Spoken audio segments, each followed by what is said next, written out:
Oh. Um, okay, recording is started. Feel free to make fun of Sydney if you want, since she's not here. Uh-huh. Sydney. I'm in Her your name is house. Sydney. She should be here soon, she says, but we can start without her. Okay. That's what she'd want. Wow. Said that I should download the Brave or something. Yes, it's a Brave browser. Okay. So that'll take a second to load, but then, oh, you have Britain. Okay. Both have control of your deputy. And what business do you need to do in town, Tim and Josh? Tim, do you still want to get any of the artifacts from Grimbro? Yeah, I think we said that the ghost of the Marauder was afraid of his own hammer. So if we had that, that would be advantageous. And then maybe if we destroy the Splatterman spellbook, that could be useful. Some of the ghosts that I was telling you guys about, Wonahood, they have like particular artifacts that they used in life, and so their souls are connected to them. And some of them, if they get a hold of those artifacts, they become more dangerous. And other of those ghosts, if they see their own, like one of them, if he sees his own hammer, he's like afraid of it. He feels guilty about the people he killed while he's alive. So We talked about the axe too, but I don't know if that's a smart move because I think that will empower him. If he gets the axe from one of us, we might all be dead. Yeah, but his axe is ghost touch, so it would kick. That is true. It would be really useful against the ghosts because regular weapons don't hurt ghosts so good. Can anybody? Well, I think we discovered we can all pretty much wield any of it, right? Yeah. Give like one of the deputies the ghost touch axe and just see what happens. Oh, good lord! Yeah, that's gonna end great. Tim, Would you I like to be the died most once this person in the week in party? your dad's campaigns. I don't need to die again. Oh yeah, Josh is dead right now in Iron Gods. Pretty awesome. Like dead? Oh yeah. Dead. You remember? I don't know if you were around for the chitin that tortured everybody in Hell's Rebels, Tim, but there was one in Iron Gods, and I beat Josh to death right in front of everybody. It was great. I think I was around for that. That was whenever the party all got captured because they tried to stage a prison break by they tried to infiltrate a prison by going to prison, That was fun. It was a great plan. It was a great plan. Brought to you by Fuck It. Yep. That's not how they did it in Star Wars. It was different than that. Yep. Anyway, I think we take the hammer and we leave the rest of the shit. Take the hammer and leave the rest of the shit? Okay. So you're not taking the ghost touch hand axe. And you're not taking we'll take the axe too. I want the axe. We got the hammer and the axe, but I can't read, so we're not taking the spellbook. Todd can tell you that the spellbook has basic stuff in it. It has some valuable spells in it too. It has like dispel magic in it, levitate, mage armor, magic missile. Well, it might be safe to read once we kill all the ghosts. Yeah, but we don't need to curse anybody again. Yeah, that's right. Forgot about that. So I suppose we will grab those things and then we will go back to the prison. I think it's evening. Are you probably going to rest first? Yeah, we need to rest because we. Oh yeah, we can rest at the temple, I guess.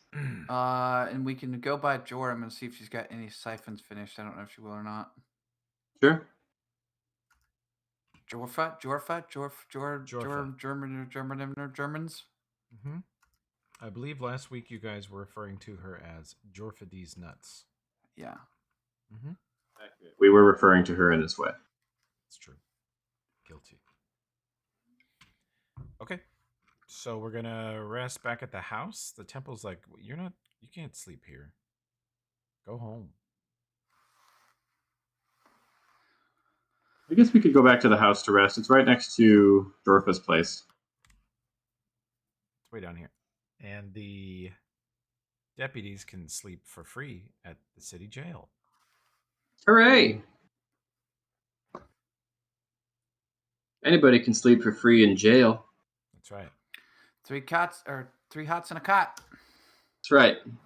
From the taxpayers themselves. That's right.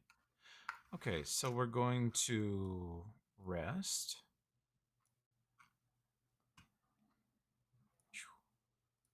Also,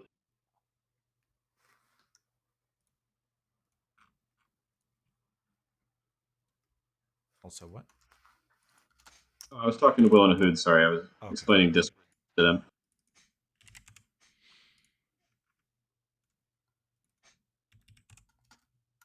Okay, everybody's full, recharged. Let's just go over to the memorial real quick. Nothing to worry about. Just doing a thing. God, stop going over there. Where? Who brought them? Okay, and we're headed. We're gonna reconvene and head back to the prison. Yeah, after we rested, nothing happens during the night.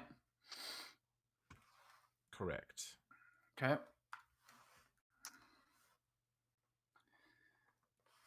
Then we head back to the prison. All right. Tim, you want the axe? I'll carry the hammer. Say again, Josh? Said, do you want the axe and I'll carry the hammer? I think we said we were going to make Kovira use the axe because Did we? she's Okay. proficient with it. More recently, I heard you were going to let the deputies swing the axes. That was not a real thing. That you don't Listen, that is a just top remember shelf that. idea. That is. We put the that is ghost's favorite axe on our new players. That is so low on the shelf, you're pissing on it. Don't you want something you'll remember forever? Yeah. I have many things that I can't get out of my brain forever. Which of these incredible deputies is getting the ghost touch, the blood-stained hand axe? None of them. Kovira So which one is that? None of Chris Kovira. or... Kovira. Okay, but the deputies Kovira can use the axe. They're good with axes. Kovira actually, well, it's simple. She can use it. We need to go by Jorfa first before we do anything. Okay. The prison's up the hill to the northwest. If you might be able to see it, but I think the map ends shy of the prison. It do. It do be ending shy of the prison. Oh, it's south. I always thought it was northwest, but the prison is to Harrowstone. Way down here. We've been going the wrong damn way every time. Yeah. What have you been exploring? It's a wonder we ever got there. You've been exploring someone's house and referring to it as a haunted prison. They're very insulted. Yeah. We've been playing this campaign for 3 months with this map. I thought the prison was in the northwest. Well, I tried to teach you to read. Yeah. See, this is what Google Maps does to societies. That just isn't even part of it. Okay, going to Jorfa D's nuts. Yep, Jorfa D's nuts. All right. Let me find the deputies. Now, the sheriff has asked that you meet the deputies down at the forge. And here they are. Deputy Chris and Deputy Charles. Waiting for you.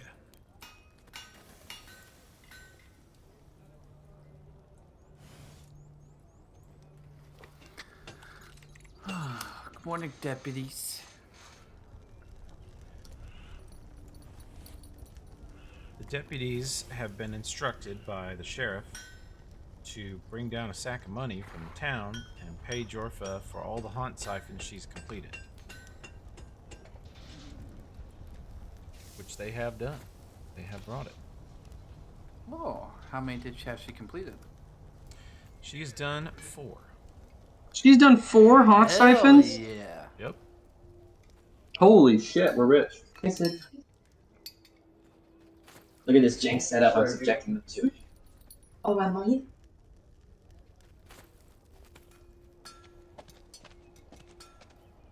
You made 4 haunt siphons in like a day? Mm-hmm. Amazing. You can roll a perception check.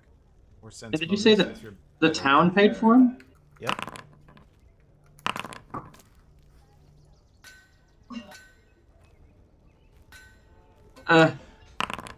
Toby, my screen for whatever reason is black. I can see everyone's cursors, but I That's don't. because I forgot to put a fin token. How about now? Hee I see it now. Perfect. Thank you. Always tell me when you can't see everybody. It's almost Okay. always Hey. my fault. Hey, Toby. Yeah. Hey, Toby. Yeah. Hey, Josh, can you not see? I can't see. I can't see. Okay. Well, that's the one. That's not my fault. That's your buddy Jesus. It's his fault. I'm Talk gonna to blame him. you though. It Talk to seems him. more reasonable to blame you. I know you and your bro Jesus are on the outs, but just give me a Hey, call sometime. we're not on the outs. He kicked me out, dude, 3 times. Yeah, that's what friends do. Yep. Okay. Tough love. So you guys have 4 haunt siphons for free. Where shall you put them? And Holy shit. they are haunt siphon 2.0s. Jorfa has upgraded their damage. Holy shit. Oh man. I high Give five those to the Jorfa. deputies too. Okay, done. Yeah, just put all the loot on the deputies. Really paint a target on their back for the ghosts. Yeah, that really sounds smart. That's a great idea. No, don't do that. I don't I know will. the. Go ahead, Tim. I was gonna say I will take 1 haunt siphon, please. How Instead of does haunt Ghostbusters siphons trapping work? little Are ghosts. they? It's a Do grenade. you have? Yeah, it's not like a attack. Do you have to roll to hit, or is it just an automatic? Yeah, but you're really hits? aiming for like a square or a spot, so you don't have to roll very good. Okay, so it's just a basic attack roll, not a Yeah. super accurate. Okay.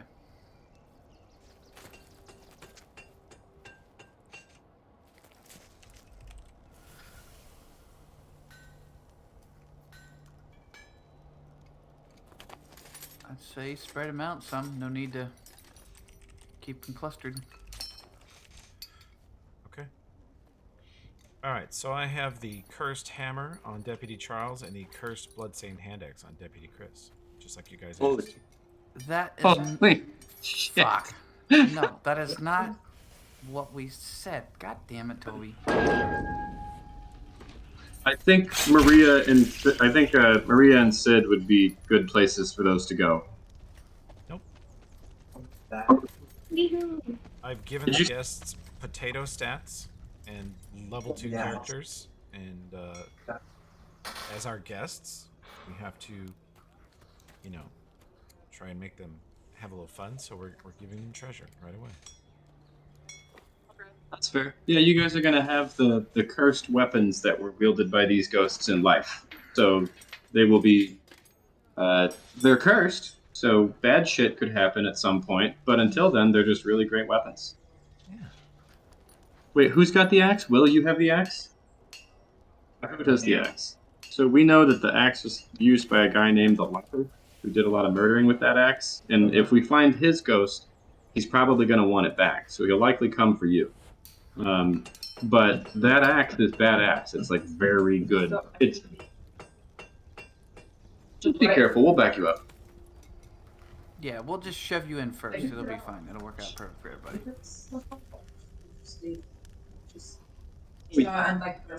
You picked something up? What'd you pick up? No. Oh, you're good.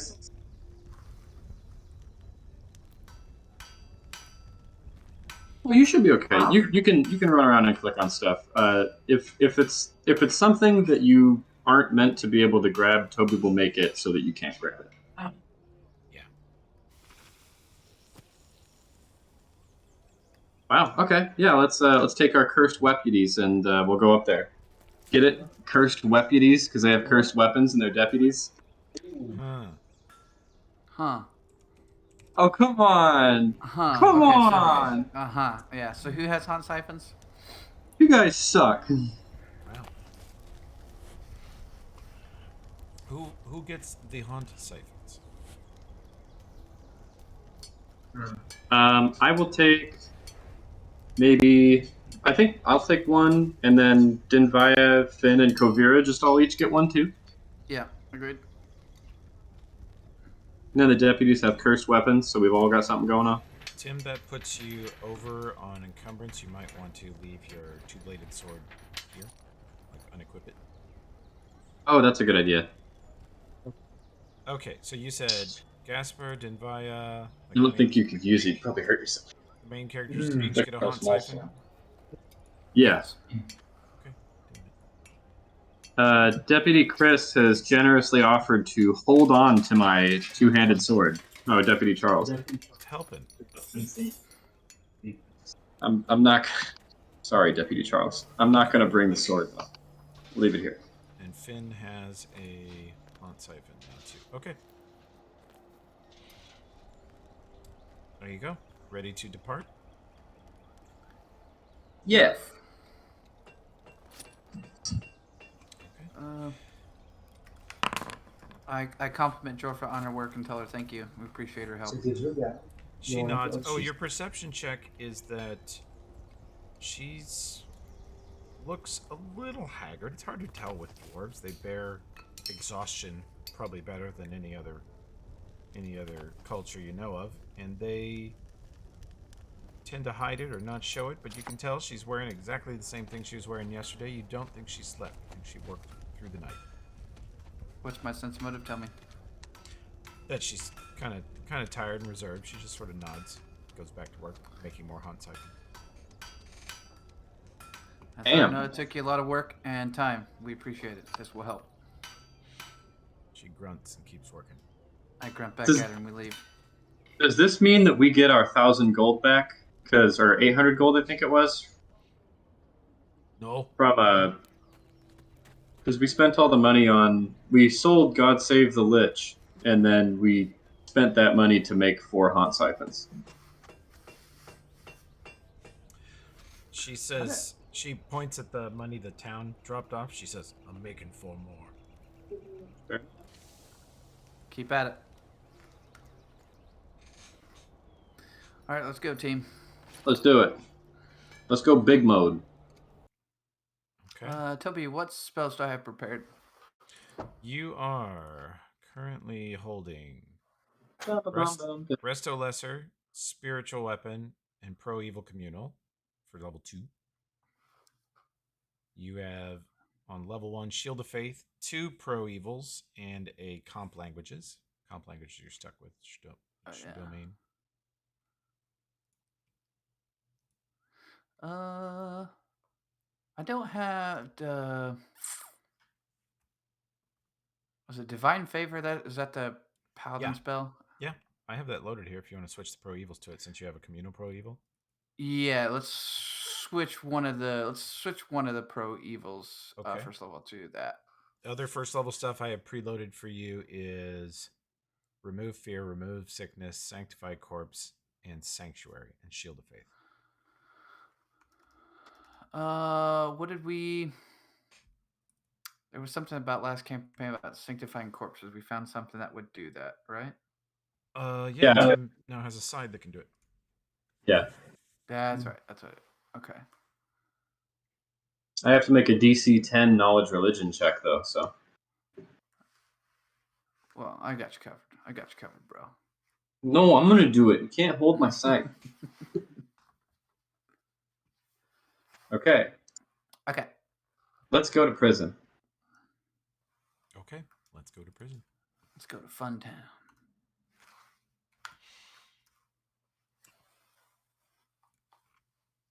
The deputies were instructed. You guys talked to them a little bit on the way up the hill, and this is just more background for you, Ahud and Will. You are just dumb hicks from a nowhere town in the middle of nowhere. And in the last 3 weeks, you have seen the dead rise and walk. You have seen citizens go insane and attack each other murderously. You have seen the town hall burned down as flaming skulls flew through the walls and attacked people. And most people in the town say that this group of people you're walking with right now are responsible for it because they showed up around the same time all these problems started. So, for the sheriff to tell you that you're going to go give them more money than any of you would ever earn in your entire lifetime at your current salary, and take a bunch of wacky devices and go up to the haunted prison, it's pretty much the worst day on the job of your lives. This is a horrible assignment. These people are very dangerous. They're at least reckless and prone to getting in fights with random, weird, scary stuff. And if the town's right, they're absolutely just the devil incarnate. So this sucks for you, but then they handed you something they said was a cursed hammer that a man used to murder his wife and many other people. Then they handed you a hand axe with a permanent blood stain on the blade. No matter how hard you scrub it, it won't come out. That was used by a mass murderer to behead something in the neighborhood of 25 or 30 different victims over a year. So this is how your day's going, and now you're marching up the hill to the haunted prison that you have avoided your entire lives in this town until now. But the sheriff Welcome to the said team. something. Yeah, the sheriff said something about have to protect our investment and make sure that these out of towners are on the up and up, and you guys are mostly there to observe. And if things get bad, just run back to town. Basically, your instructions. Before we forget, we have the rope on us. Do we currently have the rope? We have rope on us. Oh yeah, did we bring rope? We're supposed to descend the. Dismas had the rope. I will let you borrow his rope. Thank you.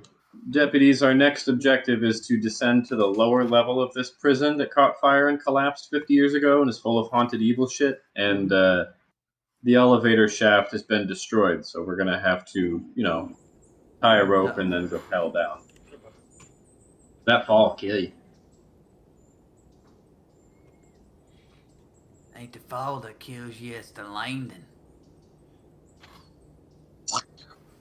Okay. And as you arrive at the prison, it is both quieter and more terrifying than you imagined. The outer gates, the walls are smashed in certain places, the gates just hang slack on the hinges.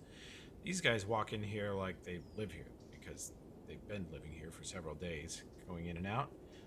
And it doesn't look like it's structurally sound either. There's a huge second story that's partially open to the air where the roof has collapsed. The balconies have collapsed into a pond nearby that looks like filthy, dirty water you wouldn't want to touch, never mind drink. And these guys walk right up to the front of the building and step inside without hesitation. Let's see. Come here. At And this as soon point, as you approach, you're hearing some weird noises coming out of the place. You hear what you think are chains clanking, but then it seems like nobody else heard it, and you feel sort of insecure about talking about it. Go ahead, Tim. I was going to say, at this point, I think much or all of the evil stuff that was on the first floor of the prison we have dealt with, but we're not 100%. So don't run off in here. Stay with the team.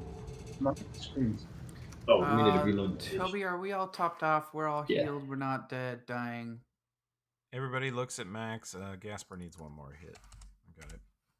Don't hit me.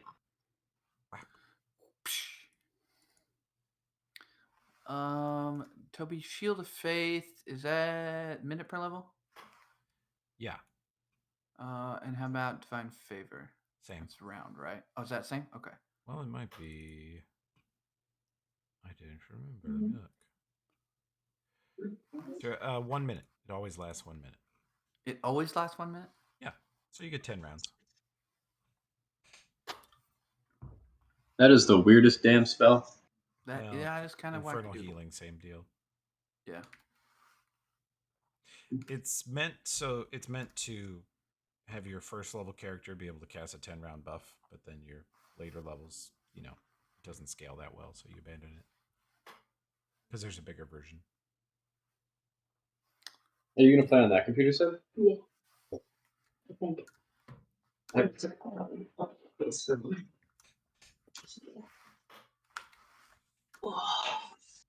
Dates. So, date night. Yeah. My mom's glasses. All right, so we outside the prison, Toby? Sorry. You're out in front of the prison. You guys want to go to any particular place? The place where you saw the drop down? We waltz in the front door like badasses. Yeah. Push in the. Divine I think lead. No, actually, Gaspar in the lead. Fuck Divine. I can lead. Gaspar's my meat shield. Wow, I'm your meat shield.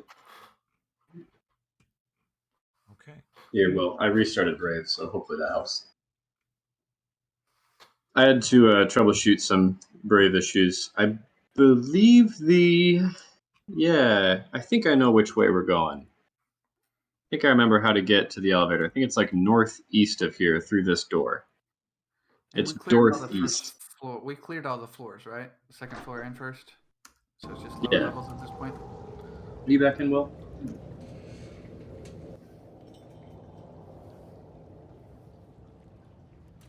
Sometimes it just needs to sit for a minute or two. But Yeah. until then, you can sit next to me and watch my screen. Hey, Dad, will you give me control of Deputy Charles? I think the computer that I've had Will on is crapping out. Okay. So we're just gonna lock hands and he'll play from mine. Okay.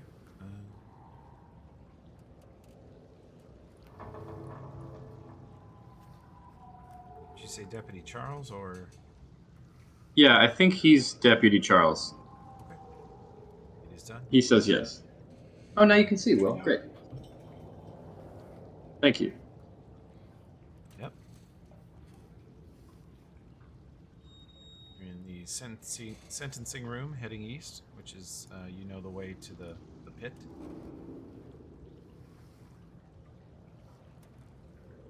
Kobira and Finn, you guys want to bring up the rear with Deputy Chris? If you are you still outside of Hood? Let me see. We are. Oh, I see it. Yeah, here. So this, if you move north a little bit, we'll go through this door up here. Also, Sid, I think the mic on my computer will pick up the whole room. Sure. Yeah, I just got Yeah, I it. can hear. I can hear Sydney. Okay, cool. I have to reload Foundry because I can't deselect Deputy Charles. Oh, that's a setting. You can switch that off. You can either hit escape or just drag a box over some other token. Or you can turn on a setting that left click releases a token. It's about Oh, okay. WalkingGames.com. It's FulcanGames.com. We've all had, several of us had the argument with the guy who makes this D&D platform that none of us want, like, when we click on a token, for us to be stuck there. But he likes it that way. So that's the default. But you can switch it off. That is insane. Yeah. Everybody plays a little differently. Well, everybody's dumb and wrong. That's right. He is dumb and wrong. All right. I agree. So through this door to the east, there is this cursed elevator shaft. I don't think it's literally cursed, but sort of, you know, pop culture cursed. It might be. It is an It empty might elevator also shaft. just be. The lift and crane is gone, the gear sabotaged and thrown into the pit to prevent the prisoners from escaping 100 years ago during a riot. Water from the pond slowly trickles in and drips down into the lower depths of it. And it's very dark down there. It's out of your dark vision, except for Kavira, who says that... Kavira, you can see the bottom is about 40 feet down. I relay that. Oh, here, I'll come open that door for you. Who has a good survival skill? Oh, it's I close it once. Shut a door in Will's face. It's a common thing. I like to play with. God, let him go! He's trying to move on a trackpad. Let the poor boy Let the go. man walk. Do they have any waffles in here? Okay, Doesn't look like there's any waffles. Is survival the skill you use for tying ropes and shit? Sure. I can support. If you don't have a survival of above 5, I don't want your help. Survival. How do I look at if it's above? How do I look immediately if it's above 5? Because I have to You gotta go to your skill sheet. Oh, okay. Boom. I have +7. I'm fucking rolling. Alright. I'm in it. Wow. Let's see. Twins. Deputies, if you guys have the survival skill, and yeah, you can roll that to help tying a rope. Finn, unfortunately, No, is making it not worse, and counters Favira's assistance. Favira's trying to tie it better, and Finn keeps making it worse. But then Charles is helpful with it. And what are you going to tie this end of the rope to? You have 50 feet of rope. And Chris is helpful.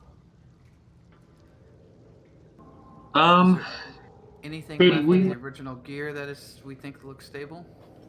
There's a couple of big tables. This was sort of the mess hall of the prison, and there's a couple very large, rotting wooden tables.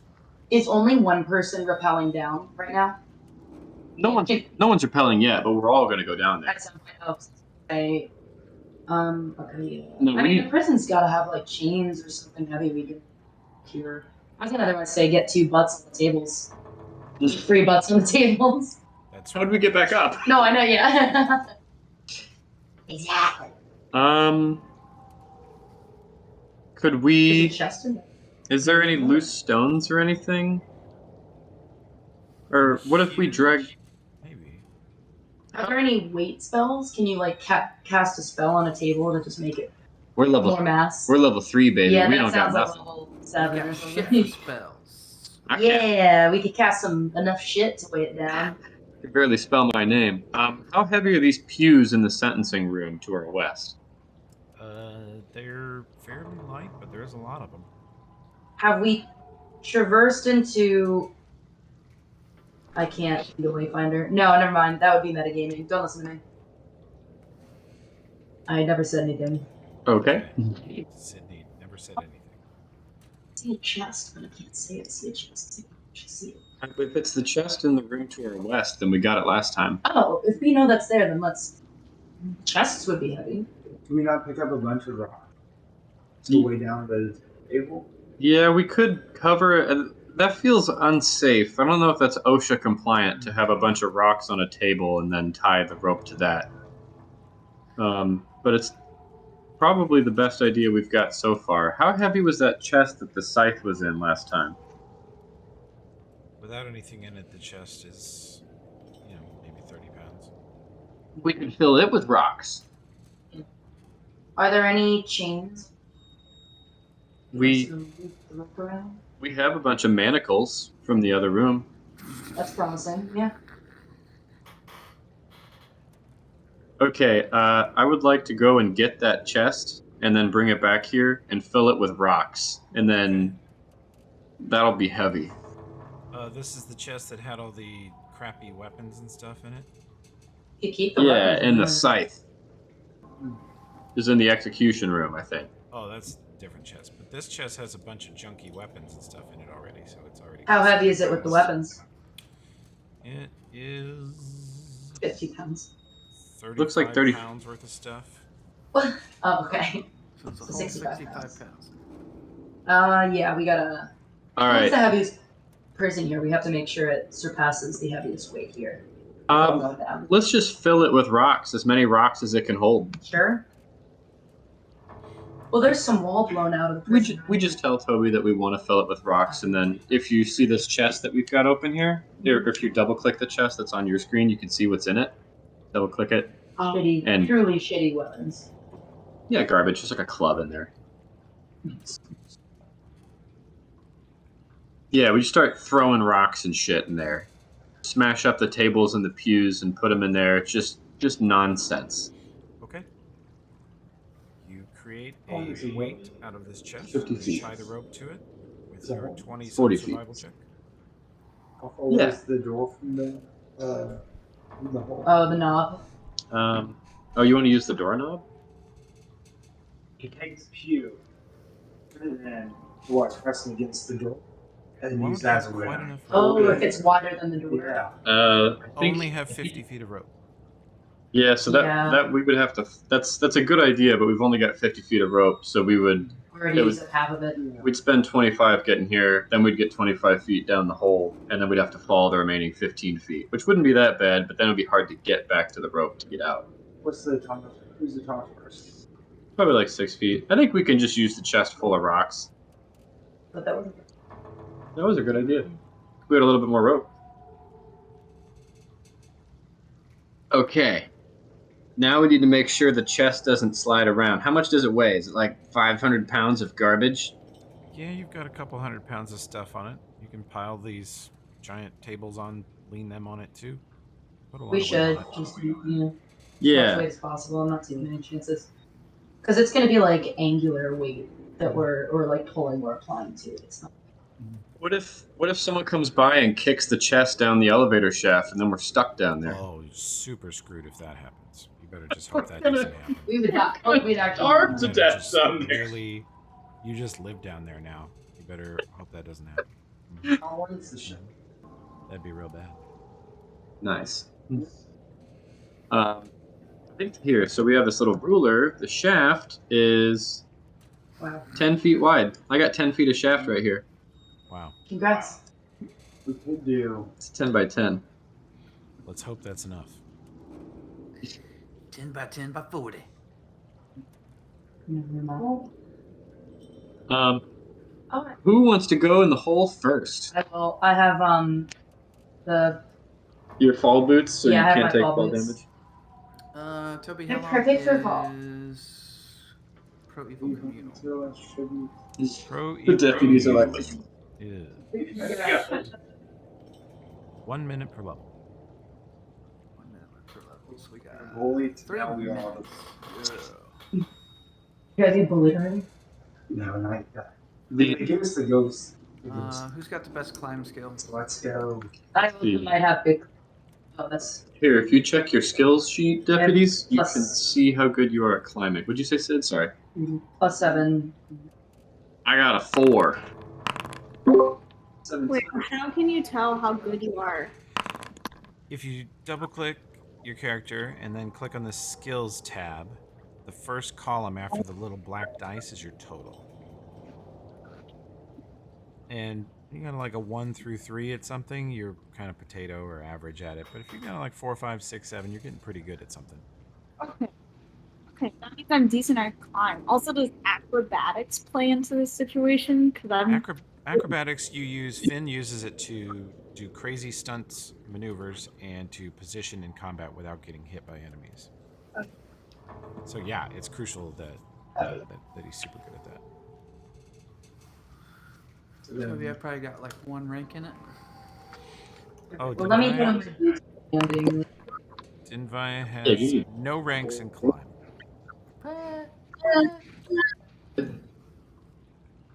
Yeah, I could. I mean, I could lessen the cost on it by just using boots, so that it's as though I'm going. Our brave deputies, I'm not sure if they were kidding or not, but they volunteer to go first, they say. Hell yeah. I don't know. Whoever's up first, let's roll climb. Badass. Okay. Oh, hey, one of you doesn't have your badge on. I don't know if that's intentional, but you should go to inventory and click deputy's badge. Oh, yeah, it's Deputy Chris. Not wearing a badge. The little top button there. Make sure that's right. Show them who you are. Oh, wow, they have different badge sound effects. Mm-hmm. Can I cast... I can't find my little cast light button on my character anymore. I want to cast light on it, so I got a little torch, because I'm a human. 1 second. That mod did something annoying to where you can't turn your light on unless you have a torch in your inventory, which you now do. So now you can turn your light on. Oh, thank you. Yeah. And there's no way to shut off that feature. We don't... There might be ghosts still on this level. If there are, we think they're largely inactive during the day, but they might show up and be jackasses at night. Should we have somebody stay up though just in case Zach you try to? No, we're chest down? not going to leave anybody up here to keep watch. We're just going to go down there and get all willy-nilly with it. Hell yeah. It's a really good idea to leave someone up here to keep watch, but the only issue is that player wouldn't really get to do anything. They would just stand around and be responsible, which nobody wants to do. So we're all going to rappel down the hole. Okay. And I've got a deputy going first. Did we roll a climbing check? Yeah, you guys can So I hit climbing. We gotta roll. Yeah, which one of you's going first? Will's gonna go first, Deputy Charles. All right. And Sid, if it gets bad, you can just jump in there with your boots of falling to help them out. Do I need to equip those, Toby? So You wear them all the time, I think. Oh, I didn't realize I was wearing them. Okay, cool. Yeah.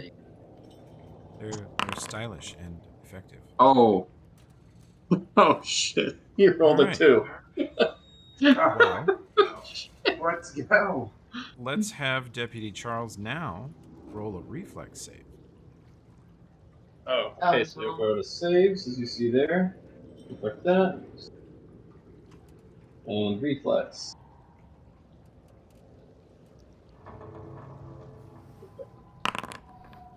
Okay. Okay, let's see. That's a good save. That is a good Deputy Charles goes over the side, has a hold of the rope, makes sure his badge is showing prominently, and starts to lower himself down. Immediately, the first stone he puts his boot on slips because it's covered in slime and moss. And he twists, and the rope slides out of his hand, and he is hanging, dangling, by the side of the pit. He has a hold of the rope with one hand and a hold of the top lip of it with the other, and he is just hanging over the 40-foot pit. He looks quite worried.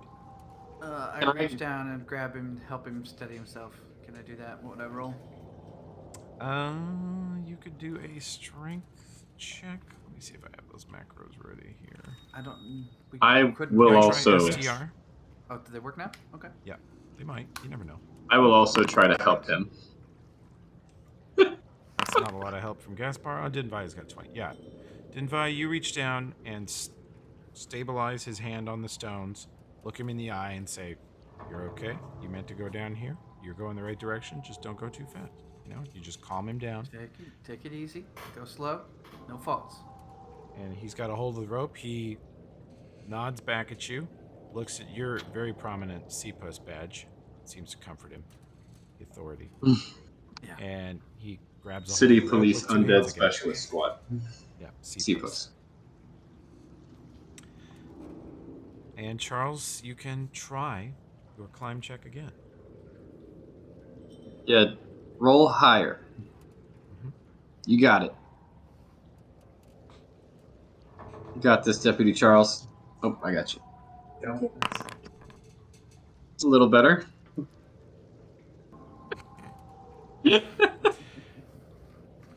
Charles has his feet planted on the side of the shaft here, 2 hands on the rope, and you notice his hands are like touching each other, holding onto the rope. And he loosens up 1 finger at a time until all 4 fingers are loose. And then he slides his hand over his other hand and grabs it directly under, left hand directly under right. And then he lowers himself down about 3 inches. And then he starts sliding his right hand slowly over his left and grabs the rope right below his left hand. And then he lowers himself down another 2 or 3 inches. You got it, Chuck. Keep going. Another climbing check, please. You're making progress. Yeah. Yeah, you'll keep doing it until you get to the bottom. So you just want to keep rolling. Yeah, like that was good. It's a little bit. He starts reaching a little farther down for each grab and moving a little faster. He's now 10 feet down. The next person can follow if they wish. Yeah. So skills and right? Yeah, skills and climb. We're just gonna a double deputy. We're just gonna send all the valuable ghost weapons down the elevator shaft to the ghosts. Perfect. I love it. Okay, now another climbing check from Charles, and then a second one from Chris. Should I look my climb check again? Yeah, yeah. You gotta do it a couple of times just to make sure you don't screw up with your climb. Chris, perfectly reliable. Deputy Charles, struggling a little bit. And they You are got it, guys. lowering down into the darkness. Other than Kavira and Dinvaya, they are out of sight. Well, Gaspar, you can see them on the edge of your torchlight. Yeah, my torch thing broke again. Did you remove the torch from my sheet? You took my torch away, Dad. It spent it. Oh, wow. Wow. Guess we've been here for a while. That is awful. This fucking guy, like, nobody asked for this feature. It was a good mod before he did this. Alright. I'm literally going to put a unspendable thing in all of your inventories called torch. Do we get climb again? No, you guys have successfully reached the bottom. Who's going third? I'll go. I'm really heavy. I hope I don't fall on nobody. Let's see. Oh. Bum, bum, bum. Boom. Okay, you start climbing down. Now I will pull you over to this other scene. Let's see. So, I got some of these characters are here. The ones in the cluster at the bottom are not down yet. So let me make you guys visible so you have tokens. Deputy Charles and Chris. You have lowered yourself down into knee-deep, nearly ice-cold water with some sort of oily residue on the top of it. And there's just a little bit of torchlight coming from above. It is extremely dark down here. And as soon as you touch down, you feel even colder. You feel sort of a cold breeze, and you get goosebumps all over. Your hair stands on end, and you feel extremely worried, and you see strange shapes rising up out of the water. They look vaguely humanoid, but their flesh is all melted and half hanging off of them like they're mid melt, like they're made of wax melting in front of you.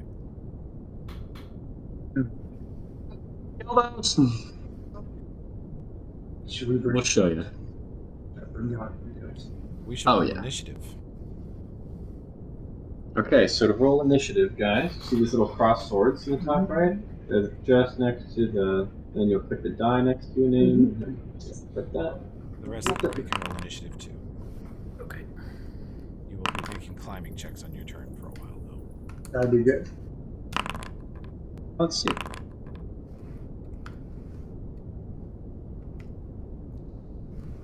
Oh, looks like it didn't roll for you. I'll roll for you. There you go. We got something pretty good. Yeah, you did.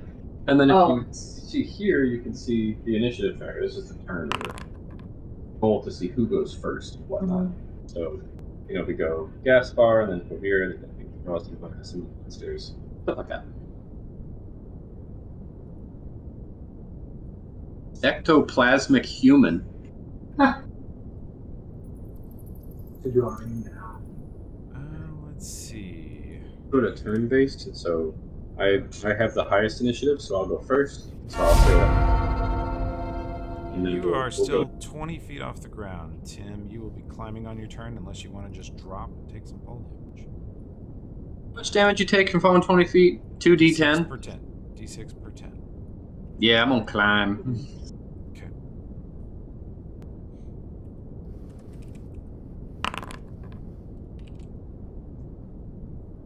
I want a fast rope down the hole, like a gangster. And your total is 18. It's pretty good. Pretty good. Let's see. You need this one. 1 second. Fixing something for these guys. There we go. Wrong. Correct. Fixed. So, Gaspar, you make a little progress. You are now 10 feet off the floor. Are you going to keep climbing next turn or drop from here? I'll drop from here. Okay. You take this much damage because you land in water. 2. Vicious. It says it's from Deputy Chris. That's just because I had him selected. I knew I couldn't trust him. So, deputies, Gaspar, Tim's character, falls into the water right behind you. Sounds like he hurt himself a little bit, but he gets to his feet. Kavira. So is it sound on so they can experience how you feel? Yeah. Okay, good. Yeah. Oh, that's don't worry about that. It's just whenever someone takes damage, it goes in the chat, and then if you're the one who took damage, you can hit apply all, and it'll apply it to your character. So I took 2 damage, and I hit apply all, and apply to me. Sorry, what were we saying, Sid? okay, it's a little elaborate. I haven't started climbing. I'm 40 feet up in the air. Yep. Can I boots of landing stealth drop onto this guy with my sword out and kill him? Or try to? I think everything you said makes sense except the word stealth. Right, I guess You recover I think I instantly could from a fall. quietly drop, you know? You can absorb some damage from a fall once per day. You land on your feet no matter how far you fall, and you take 2 fewer dice of damage than normal. So if you jump from now, you take 46, the boots reduce it to 2, and you automatically land on your feet. Okay, but I can't drop directly onto him. You could Bad try. idea. Make an acrobatics check.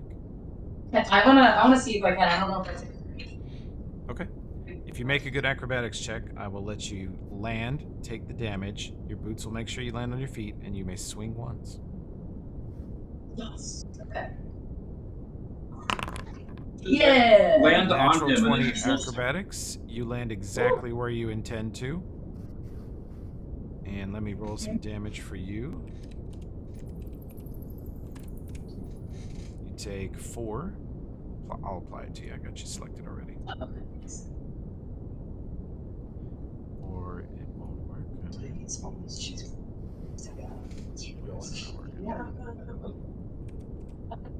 Okay. You can swing once. Okay, hold on.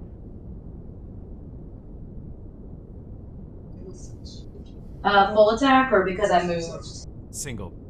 It would be. Okay, that makes sense. That crit would confirm, but they are a partially incorporeal, so they don't take crits. You slash at him. The blade cuts through his body like cutting through suspended jello. It's very strange, but you definitely cut a part of his body out. It doesn't reform, and you definitely hurt him. Deputy Charles.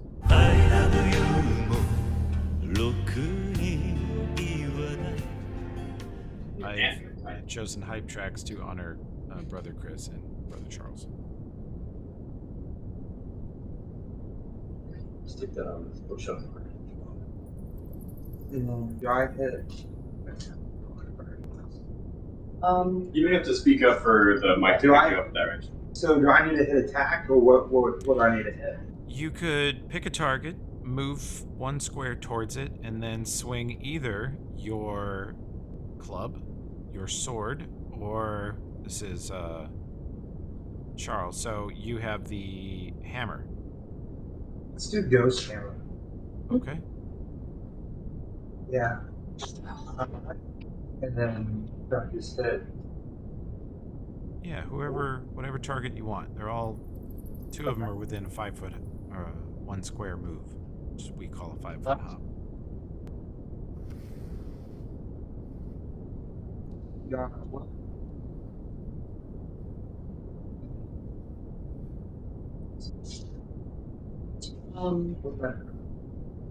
You can if the ghost hammer, see it? You see it? Ghost hammer. Okay. You got that? And then with that, since you move, it's like sealed. Did you move? I think he only moved 5 feet. Oh, Right. then you could go. Yes, then you just hit full attack there. Click that, by the way. Yeah. You might have accident. Did it go? Oh, good. Yeah. Oh, no, I didn't know. That's how you move. Yeah. So go back into inventory and try that again. You almost had it. Ghost hammer. Ghost hammer. Full attack. Charles steps over, and Charles, as soon as you draw out this hammer and hold it in your hand, you feel a great wave of sadness pass over you, and you look at this ectoplasmic human, and you can just sort of already see yourself bringing the hammer straight down into the top of his head, shattering his skull, and watching blood and brains pour out of its head. So that's what you try to make happen. You step over here and swing at it, and you connect, and its head doesn't seem really solid. It really is like hitting a blob of goo or something. But you do a huge amount of damage, and its head is now smashed partially into its body. It doesn't look quite right. It's still moving, but very damaged. It's a good hit. Good hit, Chuck. Invia, time for climb checks. Hell yeah. Do you want to? I want to have fun until I get ready. Do you want to catch up to mustard or leave? With whatever. Here, I'll just make it listen. Oh, it is. Your friend in the loop. And then Okay. the fun starts because then it's the ghosts joins. Ooh, I don't know. Oh, who do you want a bun? Dinvaya, you can roll a reflex save. It's not that burger. Well, Dinvaya, you make it to the bottom in a hurry. You slip off Burn the your rope, hands. bounce off the side once, and take 11 damage on your way Oh. down, landing Damn. very Oh, no. painfully down at the bottom, That's a slick ass rope. Be careful. face first in a pool of very stagnant, foul-smelling water. And that is your turn. That is my turn. Oh, what? Your shoe. Finn, ready to climb down? Yeah. You've just seen how not to do it.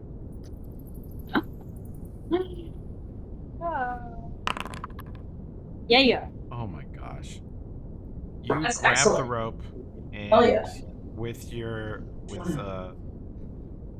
riding glove, you wrap the rope around and hold it behind you and just run forward. You rappel sprint down the side and drop deftly into the water next to everybody else. And you see Yeah. Dinvaya is face down in the water right next to you. Well done. Now, Deputy Chris. I've been sitting here for days! Start the damn joust before I piss myself. That's a great hot truck.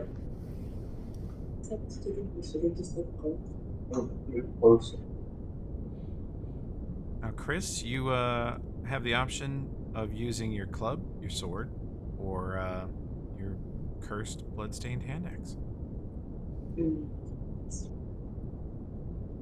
Did you hear that?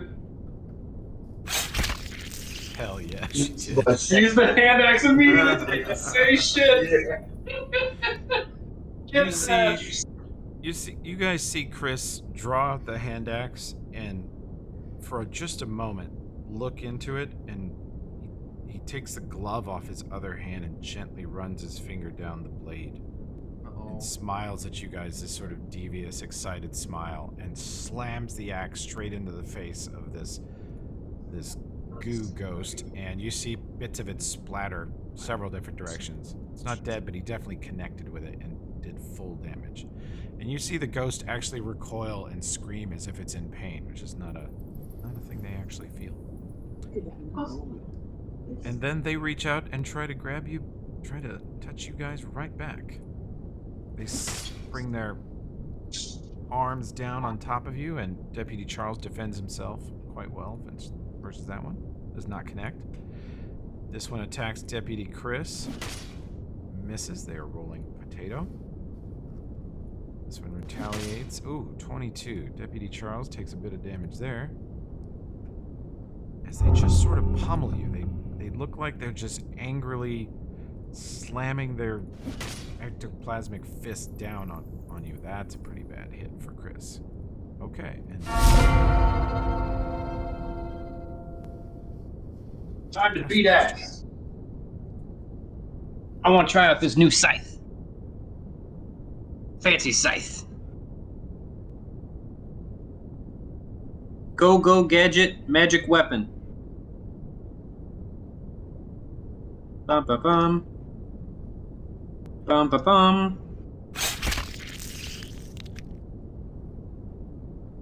and then he gets another one. Yeah. Oh, is it not charging?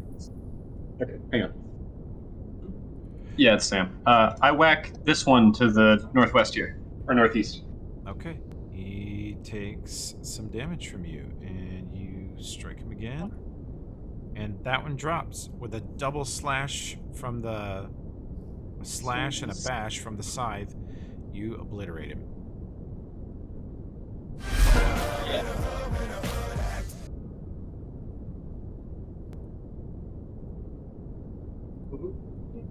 This for you?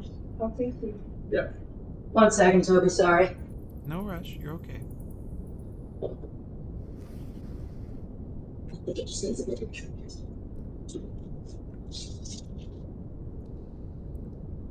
What did I just do? I mean, why did I just do it?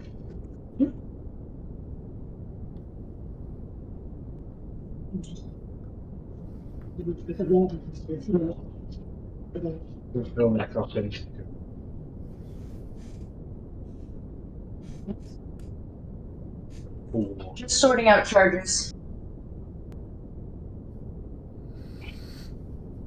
Was this a dog suit?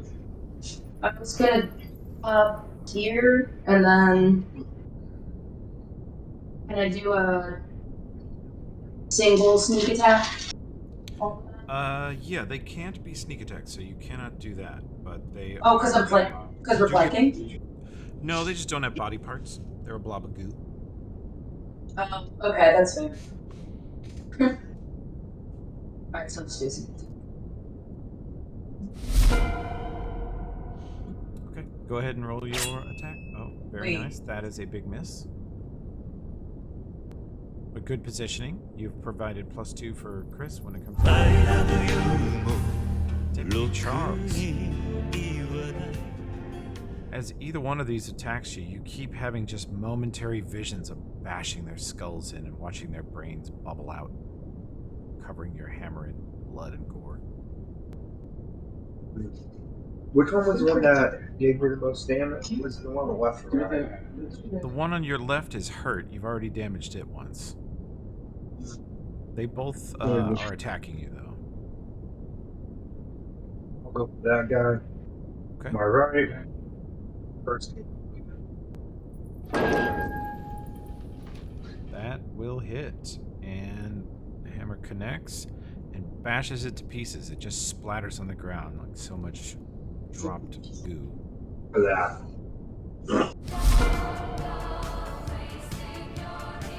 Dinvaya, you'll have to spend a move action to stand up. I do so. Okay. You're no longer prone.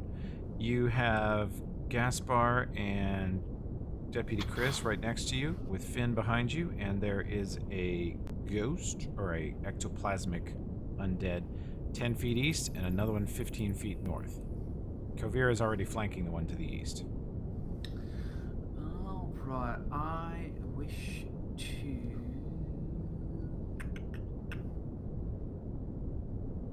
Alright, so... Is there any way I can position to give... who uses flank... Who's benefits from flanking? You could provide Deputy Charles with flank if you move forward a little bit, or you could throw hammer from here if you wish. But if you want to be a bro and provide flank, that's easily doable. You just go 15 feet north. I bro it up. You bro it up? What a good bro. You set up on the other side of this ectoplasmic ghost, and actually perception checked in Vaya. Oh, sorry. Deputy Charles, as she walks up to get on the other side of this enemy from you, which will, in game terms, give you +2 to hit. You have... Deputy Charles has the intrusive thought of bashing Dinvaya's head open with a hammer and watching her brains fall out. Oh, God. God. Then he tries to push it out of his mind, but it just keeps happening. He finds he just has to not look at her. What do I perceive? Anything? You can tell that he's uneasy and won't make eye contact with you, and he's holding that hammer. Okay, do I get a standard action too, or did I use all my actions? You had to use a move to stand up, and then your standard to move. Perfect. But you did provide flank like a bro. Finn. Got an enemy just a 5 foot up away if you want to slash at it. Oh, I can reach it. Well, I feel like I need to come over here to try and like address this or so I can like move and then slash at this one or Yeah, whatever. you can. Yeah. I only charged Invia for that because Josh rolled a 3 on climbing and fell face first. Yeah, that was You rolled terrible. great. Real terrible. So you have a move and a swing if you want it. Mm-hmm. Way harder. I know. Instead of rolling against stuff. Oh wait, how to do this? I feel like I have to be reminded. Inventory, S-Stock. Okay, yeah. And then just single it. Uh-huh. You Not good. slash across its body, and your blade partially passes through it. He seems to be mostly made of goo, but it does do some damage and separates some of the goo from his body. Good hit. I've been sitting here. Start the damn joust before I piss myself. Toby, if she's flanking, what does that let her do now? Okay. Gives you +2 to hit. Ah, okay. That was it.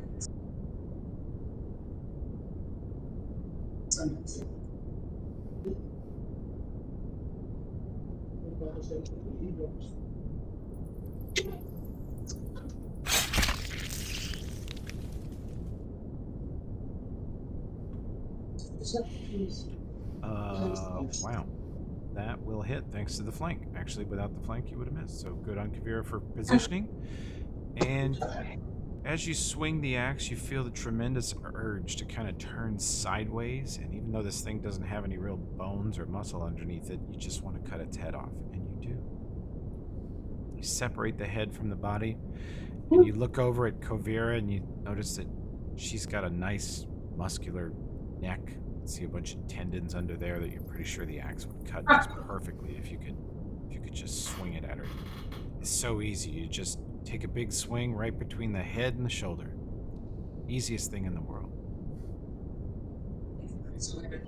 Picking up on some cool vibes. Yeah. We should not have given them the cursed weapons, but they are really effective. So effective. This one pummels Deputy Charles. But Deputy Charles' armor class is... yeah, he's hit again. He's injured.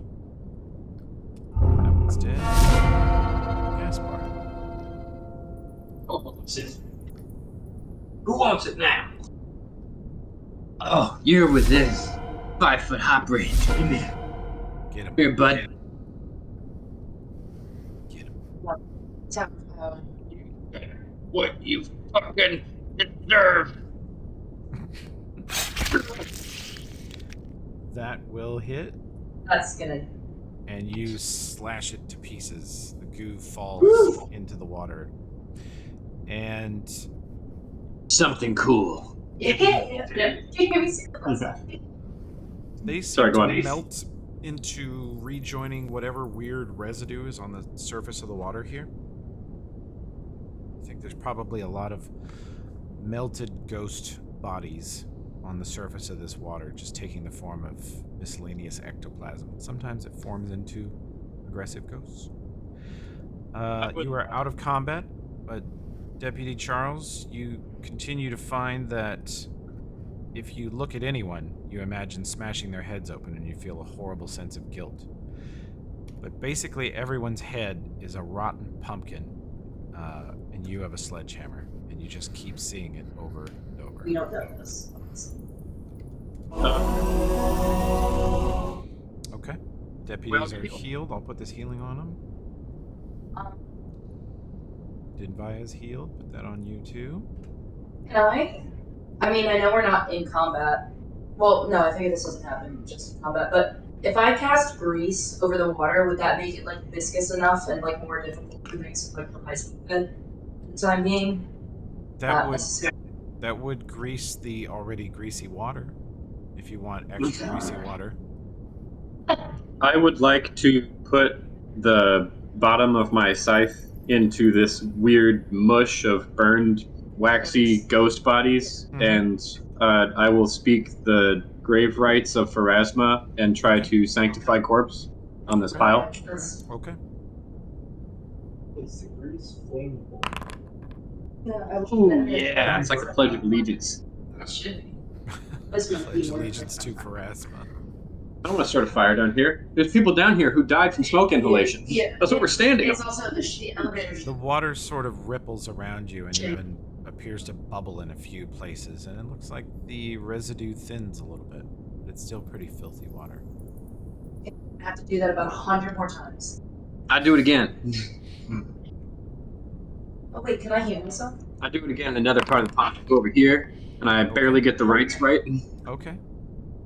Every time you do it, you see sort of less and less effect. It's as if there are literally dozens of dead bodies in here, and every time you do it, you're consecrating one of them. Did Jinvaya's did she heal all of us? Yeah. Or, Those okay. of you that were hurt, yeah, anybody in the area got healed 7. So Dunvaya is nearly full. She's at 26. Deputy Charles is back up to 18. Yeah. Chris is full. Well, How are the deputies doing after using cursed weapons in combat? Well, Roll they're still perception. holding them. like Guys? white knuckling. Guys, you can put those away. Charles is unable to maintain eye contact with anyone. He looks at the ground or the walls around you, preferably away. Although Charles, you can speak. You feel mostly normal, but you just can't shake the intrusive thoughts. And Chris, you feel pretty great. You feel energized, caffeinated, like you just ran a mile and your blood's pumping and everything's great. And no matter what either one of you tries to do or think or chooses, you cannot put that weapon away. It is in your hand and your fist is closed around it, quite comfortably. Oh, the white nuts. Okay. We're out of combat, guys. We put them away. Deputy Charles, put away your hammer. Well, I beseech the deputy to put his hammer away. What is Charles's response to that? It's for safety. He said, it's for safety. Gotta keep it out. I kind of shuffle up to Jinvaya and gasp. Deputy Charles, there are many threats down here, and holding that hammer for too long is probably the most dangerous of all of them. I need you to put it away, okay? Do I cook it? Or? No. You just say that you want to put it up, and then... Put it. Yeah. Okay. You try to put it away? Yeah. Okay. You guys see him reach over and find the loop on his belt that he had it hanging on earlier, and sort of try to put it in there while he's still holding it, but obviously while his hand's holding it, it won't fit in the loop, and he just kind of keeps trying. Okay, I'm gonna cast grease on his hand. Well, hang on. We don't have to go to attack spells quite yet. No. It's a strategic spell. It's technically an attack spell if you cast it on something. I'm gonna try and just gently take the hammer out of his... Sit's ready to grease some shit. I like it. She's just out here to grease. Just wants to make grease. Yeah. Fuck yeah, Sid. It's because she's won a couple of combats with that spell. Totally. Yeah. You just drop out. Go back to high school. It's great. No, it's awesome spell. And Sid goes, I cast grease. This whole area is covered in grease, or a person or object. The people fall down, and shit. If you can lick grease. So, what are you trying to do, Gaspar? I'd like to just gently, calmly remove the hammer from his hand, or help him put it on his belt. I want to help him put it on his belt. It's like, here, you can let your hand go, bud. He can't. And his grip is like iron. Oh, yeah. You can't pull any part of his thumb or fingers away from it. It's glued. Oh, they're cursed. Nothing a little. Yeah. Oh, I remember the cursed items. This is the curse. Cursed items are cursed. The cursed item is the cursed hammer is cursed. All right. Well, we're just gonna have Deputy Charles work point. That way, he doesn't have to look at any of us. Yeah, Deputy Chris was giving me a little bloodthirsty look earlier too. He's gonna Yeah. run his I don't want to eat. let's take a look. How's Deputy Chris going? Deputy Chris, could you holster your axe? How you doing there? Good. Nice. Yeah. Yeah. Yeah, try and put it down. Yeah. Yeah. You know what, Chris? You just don't want to. You don't see any reason why you should have to. Fucking Chris. Okay. You can give him kind of a casual, confident, nah, I don't think I will. I look for the wreckage of the elevator and where I think the warden might have been crushed by what happened. I mean, and I don't want them walking behind us. Finn, Kavir, keep an eye on those two. The ones that are following you. Hey, God. don't go to. Hey, Deputy Charles, come back. Come back. Don't.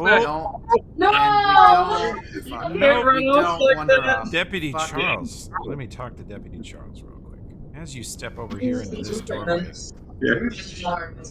you hear a strange clicking and a couple of scrapes. And clickings are dragging something across the floor in the dark room to the west of you, which you can't see very well because it's dark as shit in here. And something's coming this way. We can all roll initiative again. Just put you back in combat. This is like going into a forest in the like Pokemon Red game. You go into any of the trees and it's So it's the little cross swords up here, and you just. Hey, okay, Sorry, so you. no, you're expensive. The whole situation where you were somewhere and then it moved you back is because whenever you zip around like that's the game. We are not showing up on the combat tracker. Oh, let me get you. Sorry. You're not showing up on the initiative tracker? Initiative, yes, sir. Oh, you were underneath the dead thing. I got you now. Oh. So it's like Thank you. There we go. Josh, you roll. That's good. You hear something dragging chains.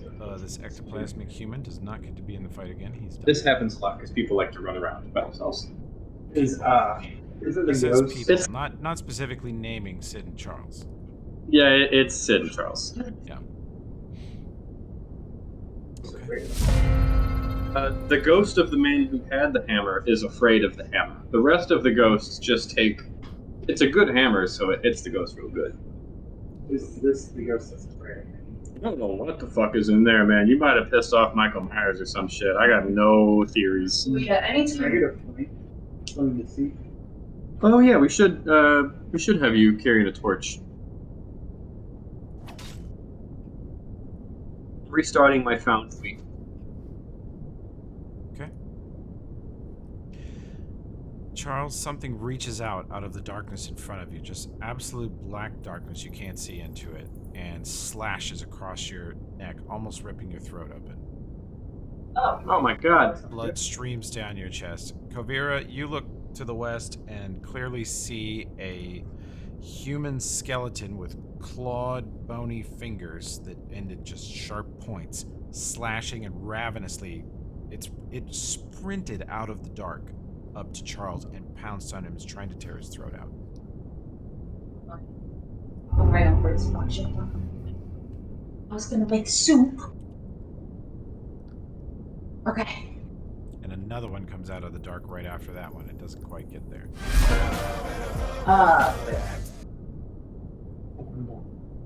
You're severely wounded, but you're not dead yet.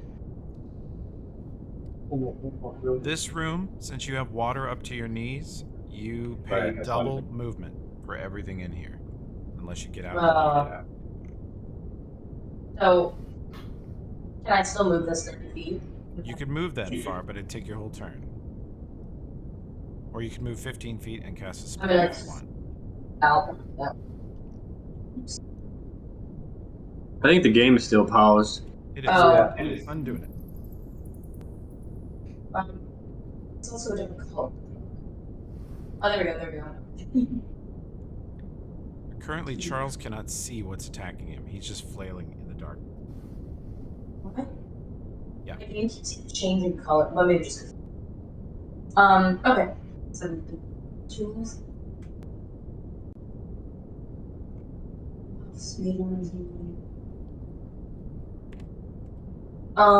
Okay. Sydney, you could cast a light spell so he could see is one I option. don't think I have. Oh yeah, you don't have light. I don't. You could shoot a It's jolt fun. at the skeleton. You could. Yeah, that's what I was, Okay. that's what I was thinking. All right. Get it. You zap the skeleton for electrical damage. You see it strike his body and burn his white, pale bones. Stop. Hell yeah.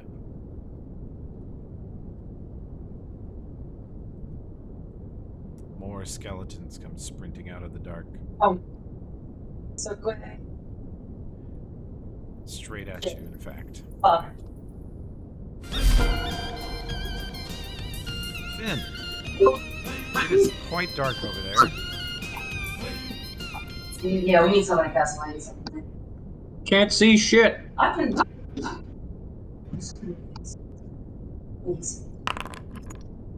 Can see you Yeah, dark he's- visual. What is my spell? Finn casts a light spell. You now radiate 30 feet of light around you for the next several minutes. Is that my? Can I move forward?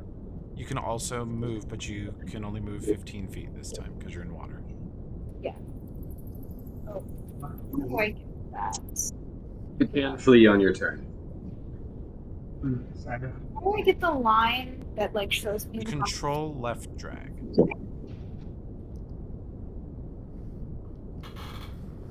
How much damage did Deputy Charles take from the skeleton? Quite a bit. He took 6. Oh. Oh. He is hurt.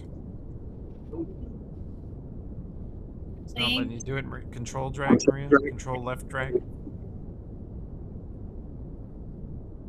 can also just drag the token. There you go. It worked. Okay, good. Thank you for the light spell. Now Charles can see what's murdering him.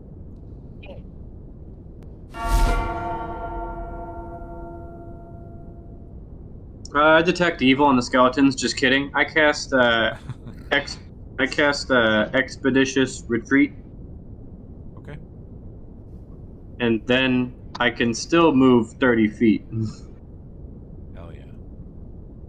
If you're gonna move 30 feet, do it in style. That's right. Cast Say, by Charles, Furious get the hell Lords. out of there. Yep. Yeah. More skeletons come pouring out of the dark.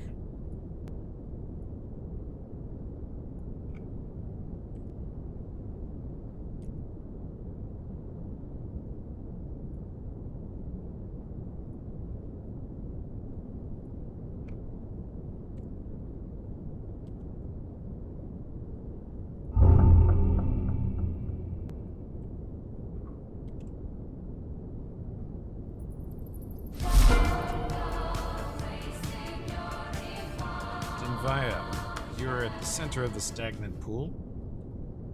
Gaspar, Finn, and Kovir are 15 feet west of you. A very injured Deputy Charles is 30 feet west of you, and around him is 3 skeletons with more about 45 feet west coming at him. Okay, what's the range on my channel? Is that 30 feet? 30 foot off of you. 30 feet off of me. So And if you went 15 foot forward right now, you'd be right by Kovira. And then you would get probably 3 skeletons in a channel blast if you want to. Okay, yeah, that's what I was planning on doing. So I move up to Kovira. Okay. You move 15 feet up. You're right next to Finn and Kovira, right behind the front lines, and go ahead and blast.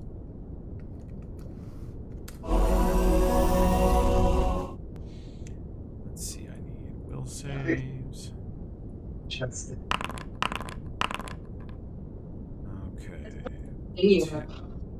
2 fail and take full. You both They are playing. annihilated. Can you His get blast some- does not fall down.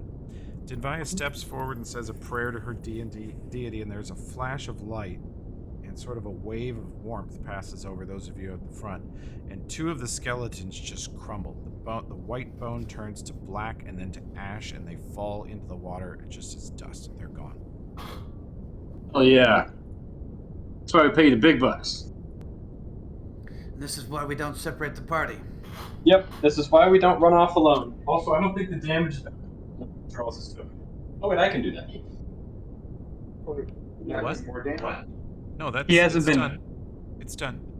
Oh, okay. It's half fucked. Dinvaya healed him after the last fight. So Oh. and the skeleton ripped him down the half again. That's.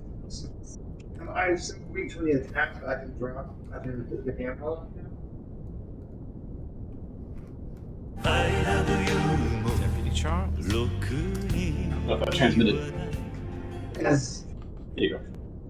have I taken so much damage that I can drop the hammer? No, you cannot drop the hammer, and you feel like it is your lifelong burden to carry it. You think of all the horrible things you've ever done to anyone. Shooting spitwads in grade school, and that girl you broke up with, and that time you didn't go home for Christmas and made your grandma cry.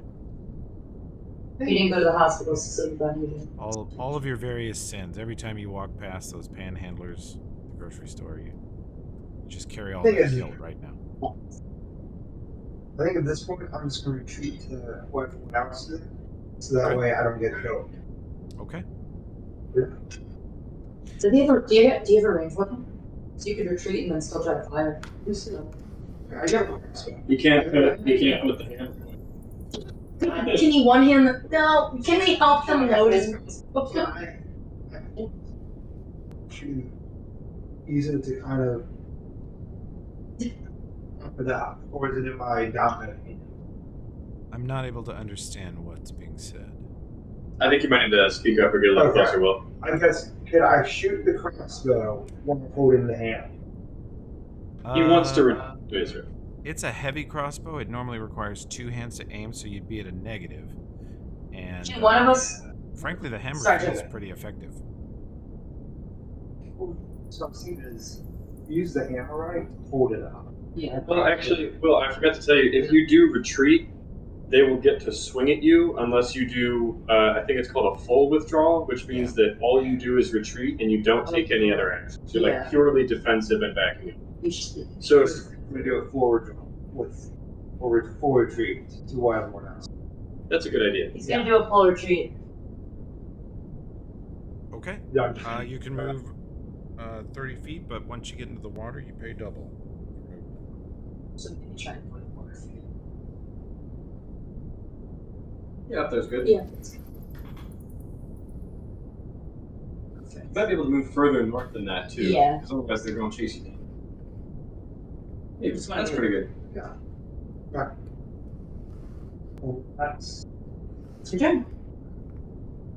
Yeah, get out of there. Did you say in turn? I've been sitting here for days! I'll be the cyclist. Start the damn joust before I piss myself. Deputy Chris, looks like they're having all the fun without you over there. You really feel like you need to get in there. Feel Should they like just like to you guys? Yeah. Yeah. Take out all that cursed rage So you on can, not us. You could. trudging through the water, that will take most of your turn, but you're getting out of it now. Once you hit kind of this side of the room, you can see where the water ends on your screen. So it turns in kind of to a dirty, this gravel kind of surface. Once you get out of that, you're no longer paying double for movement. So you can get that far. Yeah. You guys see Deputy Chris shove his way past Finn and Dinvaya to the front of the line, and he's got that axe raised over his head, ready to swing. God damn it. We're gonna take it out somewhere and let it be on the skeletons, man. You should let them both get knocked unconscious. Honestly, yeah. His confidence is rewarded by a skeleton sprinting at his face and jumping on him, trying to claw his face off. And then another one. Oh my god. That one connects. You see it jump around runs practically off the wall. They run unbelievably fast. They are clearly sprinter type undead. Yeah, you know, they don't have much weight on them. Comes around the side of that one and just slashes across Chris's arm, drawing blood.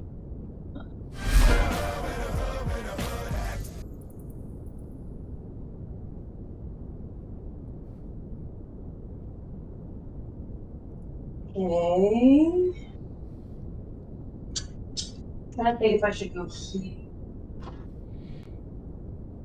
Acrobatics could get you there, but there you can see with your dark vision that there are more Yeah, I see. opponents back there. You will get flanked Yeah. if you go there. And I don't want to scream it. Yeah, I'll stay near the group then, but yeah, I'll just hit this guy.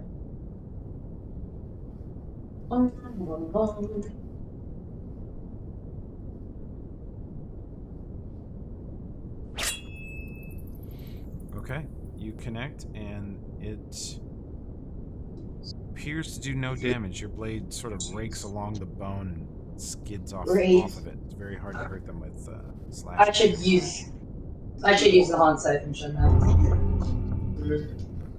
I will decide that. Now it is Finn's turn.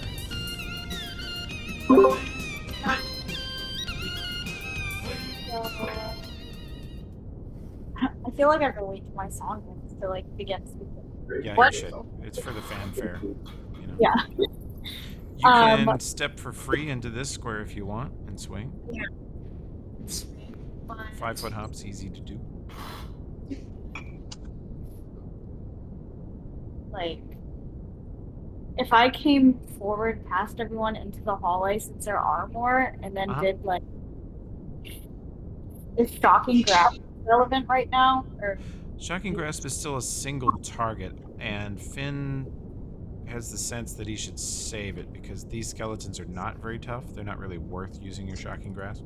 Since you guys rested, you have 2 shocking grasps you can use, and you probably want to save them for like really scary enemies. Okay. So if you want to stay at the back line, you can jolt, or if you want to get in there, you can step forward and S-talk somebody. yeah, I'll step forward. Okay. Take your swing. Also, it should not be this.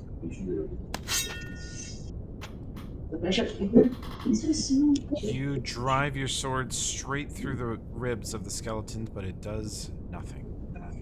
There's no organs to stab. Piercing damage, they're very resistant to.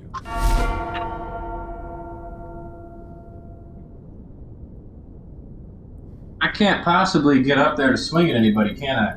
Nope, it's all blocked up. Finn, did you move on the end of your turn? You can maybe weasel into this one. Yeah, Finn moved at the start of his turn. Damn it. I'll provoke, I don't care. Okay. I'm swinging. Ah, he misses. Just barely. Okay, take your shot. That was pretty good. This is much better. Nope, I missed. Miss. Oh, and I changed my judgment, so I have +1 AC, making my AC 19. AC 19. Okay. That's good, because this guy comes sprinting in straight at you to kill you. Does not hit. That one is removed from the turns. This one. 15, 20. 2 more, and he gets to swing at you too. Nope. This side. Should have cast Grease. They are swarming the hallway. Dinvaya, you're still just behind the front line. Kovira, Chris, and Finn and Gaspar are blocking you from melee, but if you want to channel, you would get 1, 2, 3, 4, 5 enemies. Okay. Sorry, go ahead. That's what I needed to know. Okay. Okay, let's see how they do. I'm going to do 1 save to rule them all, okay? Okay. Boom, they all fail. Which means they all explode, turn to ash, and crumble right in front of you. Gone. Holy shit. Damn,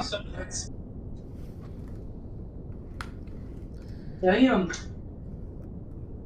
This is what happens when you leave the fighting of undead to the professionals and don't act like idiots. Wow, he's gonna put some smugness on that for you. He's This sassy skeleton today.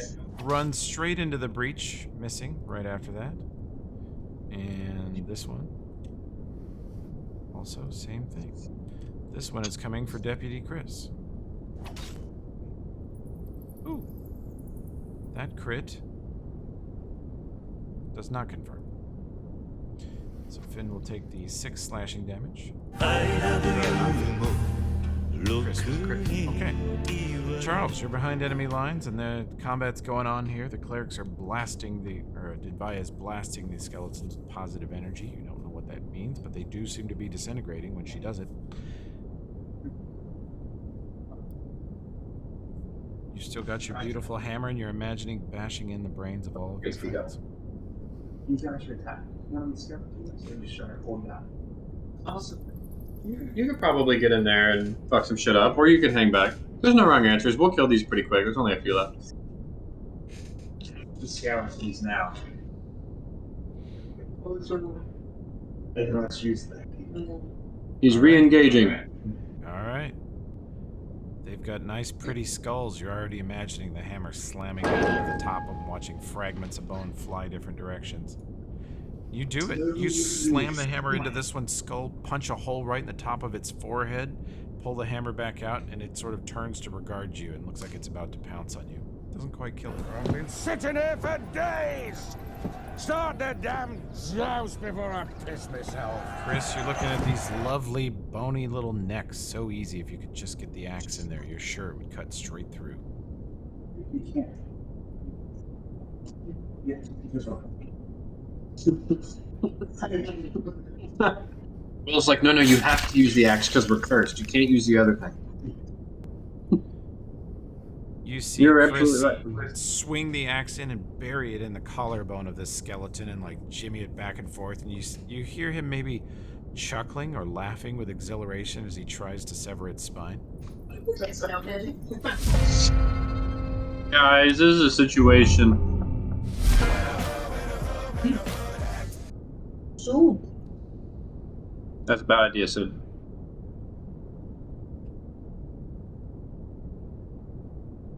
okay.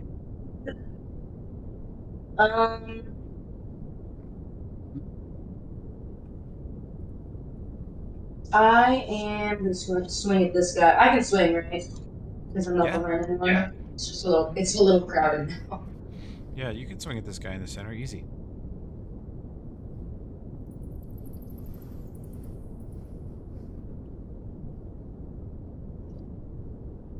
Alright, here it is. That's cool. Hits and barely you bring him down. Just you slash the same spot that Chris was working with the axe and he falls to pieces in front of you.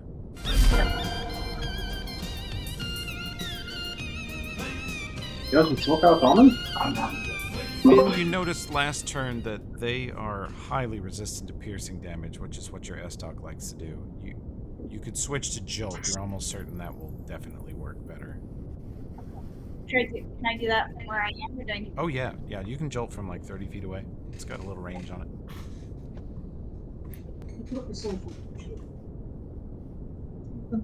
You killed one.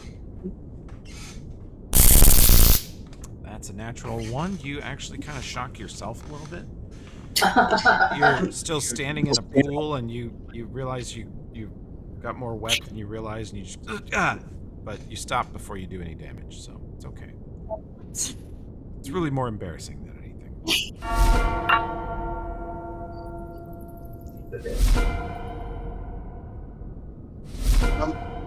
I'm up in your nuts, and I no give inch. No give inch. Okay, there we go. Swing at this thing, you hit, and you can do...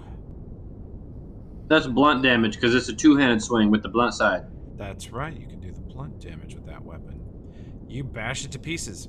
You flip the side around, pointing the blade away from you, and bring down the other end of it, which has a huge weighted kind of mace. It's basically like a heavy mace at the bottom of that scythe. Straight into the head, smashed through the ribs, and the spine just crumbles to bits. And I think... yeah, you're out of combat. I look at Deputy Charles. So we don't run off like that normally. That's not the first time it's happened in this building. But we do try to avoid it. How chewed up are we, Toby? Where all my friends are. Say again, Josh? How chewed up are we? The deputies are at half each. Everyone else is mostly okay. And you are a little hurt from your fall. Okay.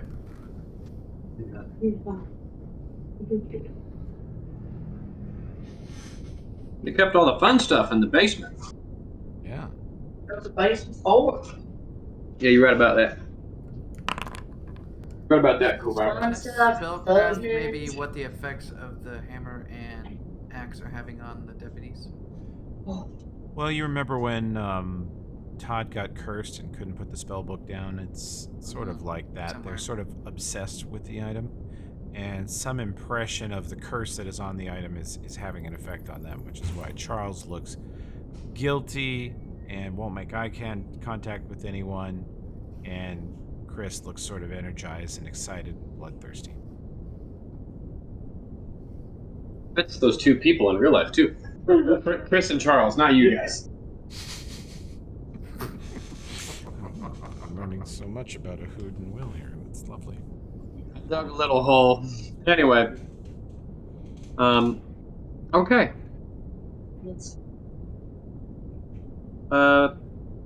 Should we... Chris and I. Yeah, but we'll get knocked out. Here, wait. Josh, if you want to save some channels, I have a wand of cure light I can click on the deputies. Yeah, let's do that. I'm already about halfway done, so I also have a potion of cure light. So let's wand them a little bit if we can. Yeah, we'll wand him. I think Harrison has the wand on his sheet, but if he's not here, I'm going to use it. Okay, let me go to Dismas here and spend a charge and spend a charge. So I'll put one of those on one deputy and one of them on the other. There you go. They look a little better.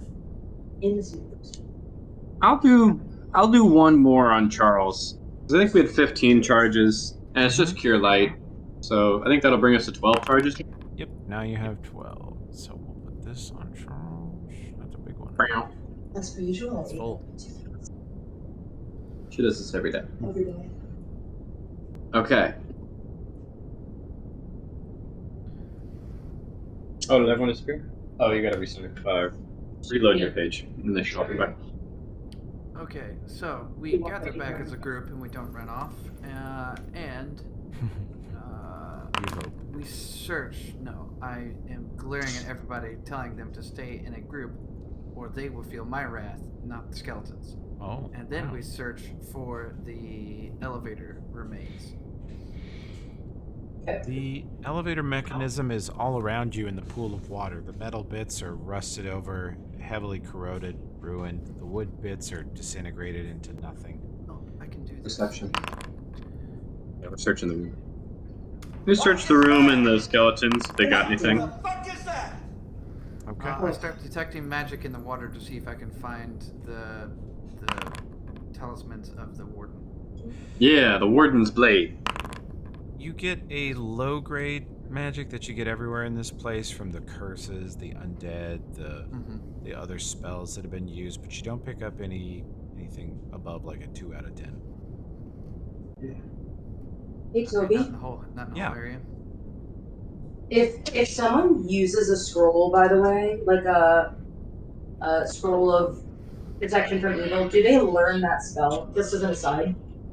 You can. I forgot those. Okay, You're a type of spellcaster who can, and so is Finn. When Yeah, you guys find spells that you don't know, you can learn them from scrolls. Okay, just one. As long as they're not cleric spells or druid spells, they have to be wizard or sorcerer spells for you guys to learn them. And if you don't know, we'll help you figure out. I forget which spells are which. Sometimes I have to look it up. Yeah, I'm gonna go look right now. But Cool, I thank think you. if it's detect evil, or most of the detection spells you do have access to as a wizard, so you could learn it. Yeah. Okay, cool. You guys move into the next room? Yes, sir. Okay.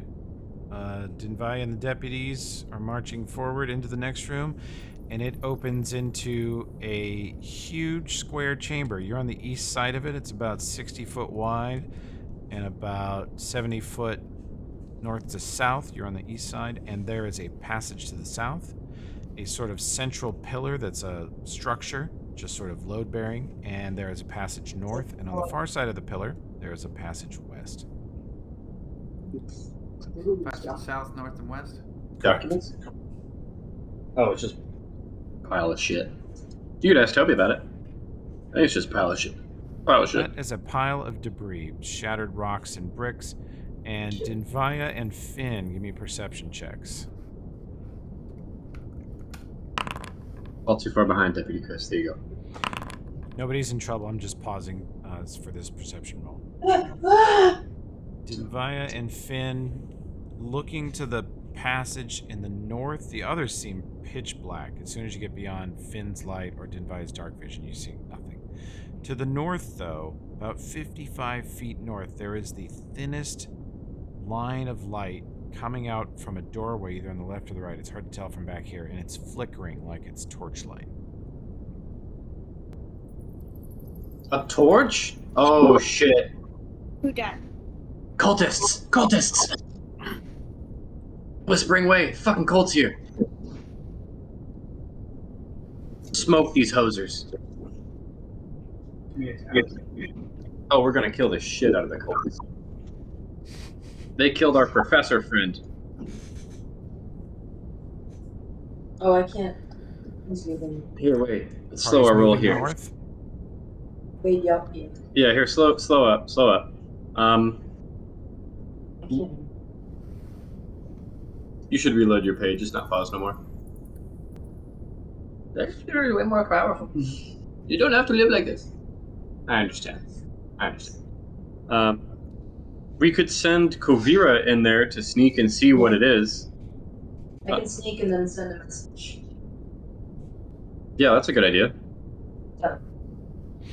She's sneaky, and all of us are not sneaky. We're all loud as shit. You two are insane right now. Let's roll stealth. So what direction? The firelight is to the north, this way. My game keeps turning black and white. It is because of your vision. The way when things are, if you have your token selected, it shouldn't because you have dark vision. Okay, that's fine. I was getting If you don't have your token selected, then you're a mix of Kovira's vision and the deputies, which all of you share vision with them. Says we got it. She's like a sneaky. Okay. We just hit things. Yeah, As she's sneaking Toby, I'm keeping a watch on south and west. Okay. I'll share. Okay. I have you positioned kind of in the center by the central pillar. Clear view of the south and west passage. It wasn't good, Toby. Thank you. Okay. Kovira's stealth. Show me where you go. Let's move you on up there. Oh, before she goes up there, I cast Protection from Evil on her with a scroll as we send her into a dangerous room alone. Okay. Probably a good Let me idea. see. Let me see if we have that buff on her yet. 1 second, I'll copy it from Dinvaya. So should I cast it on her? I think last time. I also have an invisibility buff. Could I put that on? Like a potion or a spell or a scroll? It literally just says under my buffs invisibility. Oh, She has that just means... invisibility and invisibility to undead once a day. Oh, shit. Wow. Yeah, I'm just gonna do. Well, cultists are presumably human. Mm-hmm. It would be smart. I think invisibility would just be smart. You could do both. You could be invisible and invisible to undead. Fuck it, we ball. So You actually, you have the buff from something else, but you can't actually turn invisible yet. Sorry. Rats. No, that's You, okay. you I was do wondering not how have that spell. Yeah. Oh, at least we're in a prison full of undead, so I'm gonna put on like Invis Oh, to undead and- is on? Okay. Yeah. And I'm gonna give her my golden knuckles so that she can. Close. I mean, it's a +1 blunt damage thing. Oh, so if I'm like swinging it. Yeah, like I wish you had him last fight because I don't need him anymore. I have the scythe. Okay. I also have a scythe. I've put them on Kovira. Let me adjust them because she's a Dex character. Yeah, okay. Thanks, Bill. Yeah. My Yeah, Kiki. Okay, you fight Dex. Okay, Just don't bother. He's doing it. fixing it. Both. They work. Yeah. Damn, you just did 8. Okay, here we go. My perception, I mean, my stealth roll wasn't fantastic. Need your perception too. Yeah, I've got your stealth. Oh, sure. Your incredible 12 stealth. Holy shit. Yeah, And you your said we also incredible need 12 perception. Okay. Oh, no. Here we Oh go. my god. This should be Oh, great. thank you. Thanks for the move. That You're is- welcome. Those Come are on. bad I rolls. project success already. It's this. As you turn the corner, you're creeping down the hall. You are certain that the light is spilling out of a doorway that is 25 feet to the north of you on the left, and it is directly in front of a huge portcullis, like a metal gate that is down and sealed shut. Okay. And this doorway on the left is flickering light. It's not a torch. There is a rampant, blazing fire in that room. You can actually hear it. Oh. Now that you're this close, you can hear it. What's the range of send message? You're well within 100, that. It's 100 feet plus your level. Okay. yeah, you have a 130-foot range on message right now. Oh, okay. Then I'm gonna relay that to everyone. In that case, Roughly 'cause I don't- Wi-Fi range if you lived in a house made of paper. God, imagine. Yeah. Just gonna relay instead. Okay. You get a message. Who did you send it to in particular? You get I Dinvai forget I and can only Gaspar are see. standing right next to each other. You can send it to them. I'll send it to both of them. Okay. Dinvai and Gaspar, roll perception checks. As long as you get a 10 or higher. I don't think either of you could fail, actually. Yep. Watch me. Dinvai cannot fail. Gaspar could fail if he really tried. But you both hear the whisper from Kovira that says, what? 20 words or less?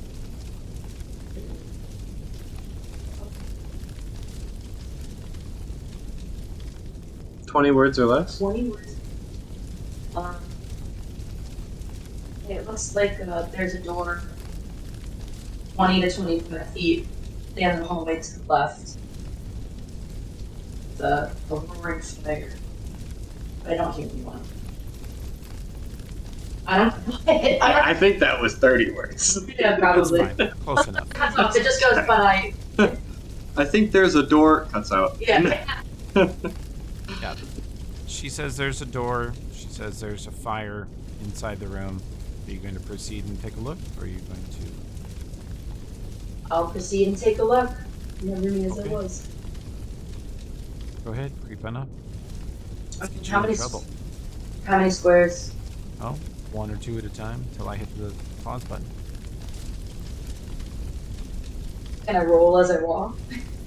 Roll what? Perception. Roll a joint? No. You've got a 12 Can I perception. Just gonna You've see got a you 12, through you're this stuck with entire it. encounter. God. No. Well, that should teach you a little lesson. Next time, you should definitely roll better. I can't. How is that a lesson? Yep. Yep. It's good advice. Real good advice. It's good. Yeah, it's good advice. Listen. You're welcome. Creeping towards the door, you can feel heat now and smell smoke. It smells like burning wood, burning flesh. It smells pretty gross. It smells like burning flesh. I was actually gonna ask if it smells like burning flesh. Yeah. Okay. I'll send a message to say there's fucking burning flesh here. Profanity included. We get a response with the message spell, right? You can. Yeah. That'd be rad if you guys have any. I can keep scoping, but if you guys also feel weird, you can definitely override my curiosity to keep peeking. Because it's dangerous. I asked you. Go on, Josh. You ask it. No, go ahead. I was gonna say, do you want us up there, or are you sneaky? I can try to get a look. It's It's your call. You're up there. We're not. You got it. I'm gonna try to Make the call. Okay. get on board. Remember, you don't know you've got a 12 stealth. You creep closer to the door, and you definitely feel the heat coming out of this room. It is waves of heat from a active blazing fire. Do I hear anything? God, I almost clicked the door. The temptation to click the door is so high right now. Do I hear anything behind this door? Just off of my 12 perception? Probably no. Or you said it was a gate. That door's shut, although you notice now that you're closer and the light's flickering off. The light makes it hard to see through the portcullis, but your dark vision occasionally partially adjusts, and you can see that there's just more prison up that way. Looks like that's like a cell block beyond this gate. Okay. Which means this room is probably a little guard station. Okay, what's up? Message 2. I'm gonna keep the homes informed. Okay, I'll send it to the guys again. Strong fire, don't hear anyone. Looks like there's more prison ahead of me. Must be guard station 2. Okay. I didn't Ready to peek around the corner? Yeah, let's do it. I feel like, wait, how do I do a peeking step? Because I feel like I'm gonna just peek into the... What? You just jump straight into the hex and yell surprise like a goon. It's your only option. I can't... Move up into that square. That's, I mean, you have to at least put part of your body, in this case your whole token.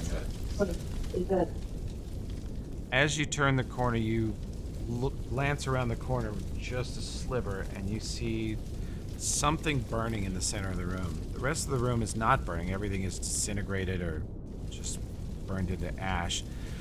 And it's about 5 foot tall, a couple feet wide, and as your eyes adjust and shift from dark vision to normal light, you realize that it is a figure. It is the shape of a person, burning, head to toe. All that's left is a blackened, charred skeleton, and there is no head. And it holds a gigantic two-handed axe, which is also partially on fire and glowing red. The metal is clearly superheated. And it's just standing there.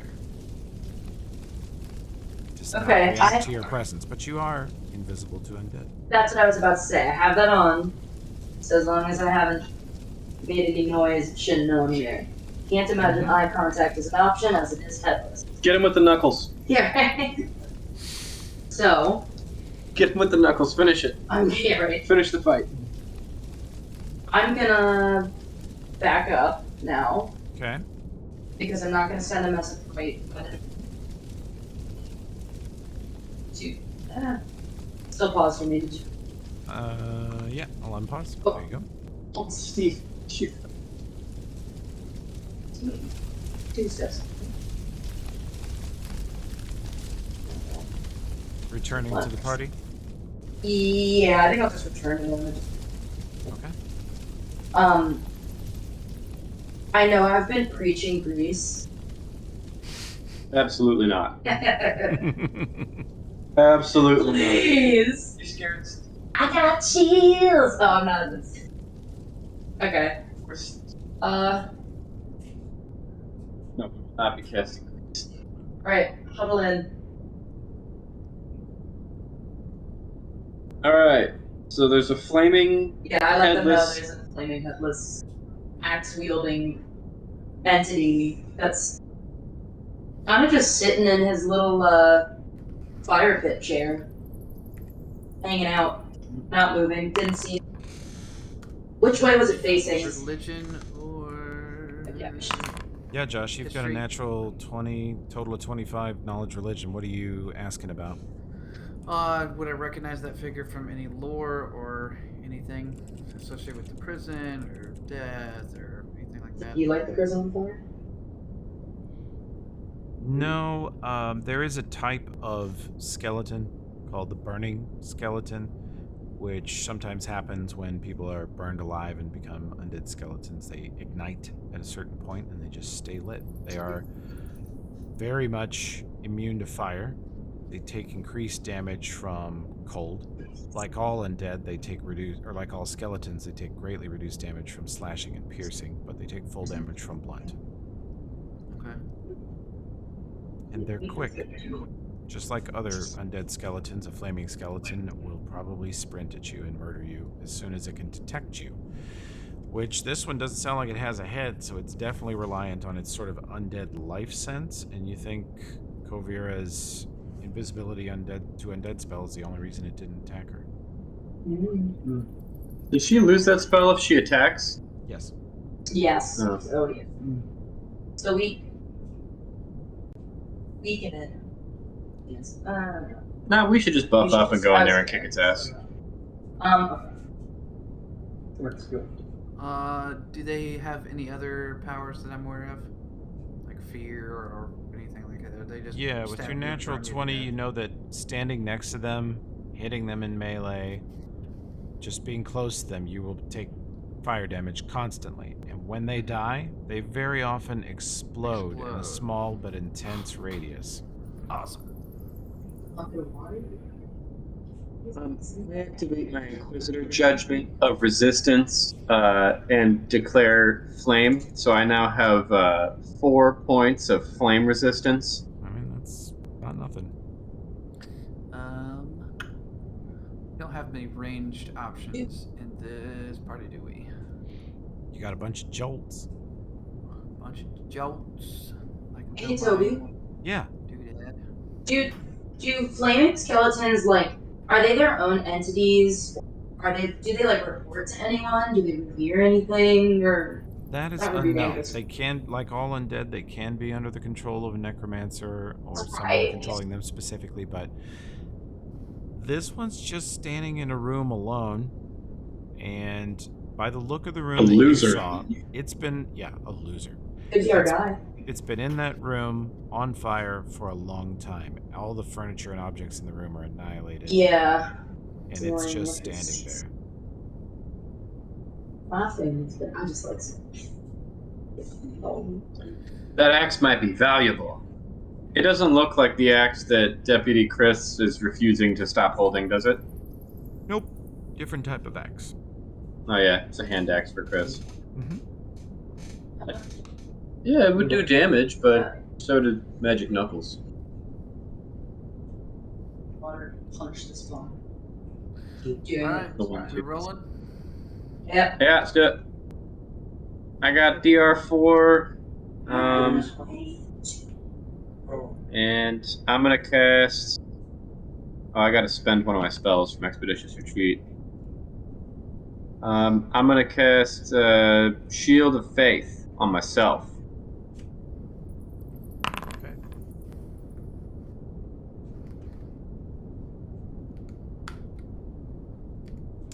Any other prep spells? I will also cast Shield of Faith. Guys, he's probably 10 to 15 feet from the door. On I'd say southwest of the door. Okay. That's good to know. Maybe 10. Alright, so my plan is I'm just gonna barge in and go for it and throw my Allowed. Kovir, Yeah. you can sneak around and maybe get some sneak attack on him. Sure. Remember, use the knuckles, because he won't take damage resistance from punching. Yeah. Blunt damage does not apply. They're not immune to blunt. Yeah, we're all just gonna run in there and surround him and club the hell out of him until he explodes. Okay. Go ahead and And we're all gonna take Yeah. fire damage because We're all gonna take a lot of fire damage from being near this guy. You can roll your initiatives. So having the very spell or teeth. hide from undead. Is that what gives me that buff, or that's separate? Because I know sometimes you can do like a skill that's disguise, but you could also like cast disguise self. So I'm just curious if there's a difference. Yeah, mechanically. the Invis Undead buff is tied to your ability. It's a special ability we chose for her a while back. That I Oh, think it is, literally says okay. I think it's going to be useful all campaign to her, but I'm going to try. Normally it gets kind of weenie after a while because they get a save versus it normally. I didn't give it to this guy. What?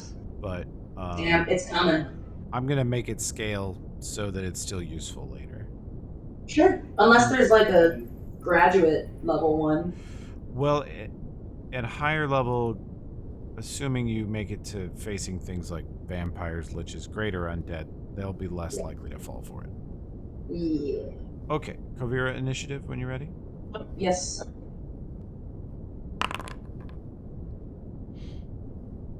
Okay. So, Deputy, let's split into combat turns. Charles, where are you going to position?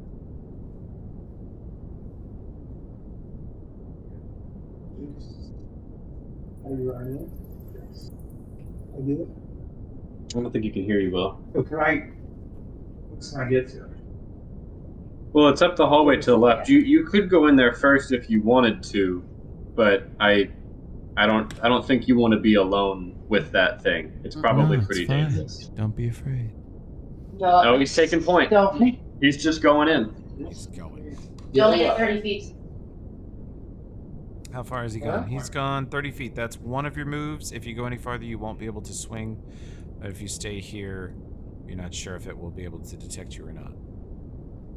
Do we want to kite it out? We could also do that, so we're not like cooped up in a room.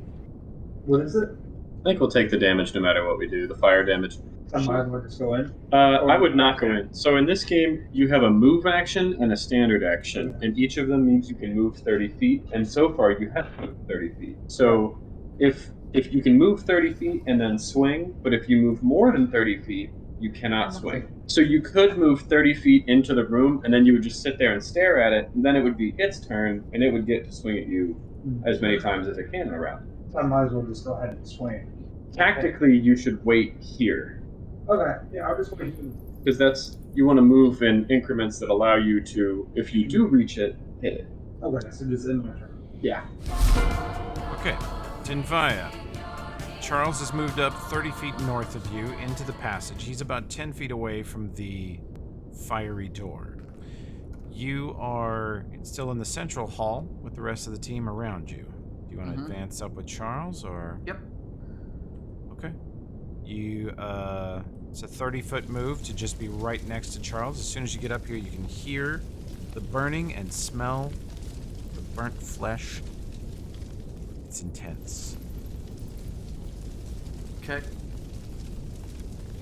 Do you want to go any farther? You've done a 30-foot move. We have her in light armor, don't we? Yeah, change her. Change her, yes. Yep, she has 30 move. Yeah, I don't think moving up 30 feet gets me anything other than being seen. Okay. You guys are just 10 feet outside the door.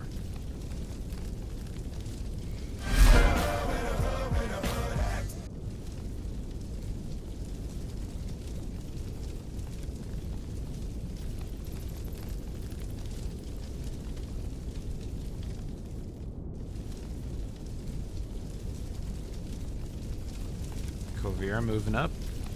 Still invisible to undead. Yes. Can I move up more? Because I don't plan to swing or anything. Let's see. You've moved. Yeah, 30. you're not going to swing. You could move up more if you want. How much? What's the limit if I'm not attacking? 30 more. Oh, I did not know that. So, Kavir, is there a way you can position that once I go around the corner and provoke it, is there a way you can position on the door to get a sneak attack as it comes through the door or comes at you? Yeah, I think actually you might be able to do it. Because I'm going to provoke the fuck out of it. Okay. I'm gonna move 30. I'm gonna go into the room. So cute. Cute girl. No, I want to sit like right outside. Or you could go in there. Well, I can find it. Here, I'm gonna move up. It's just one in that room. And then I was gonna go here. I think Toby still have move 20 and I can. Okay. I don't really know. I want to. Yeah, if he can. He'd walk right through you.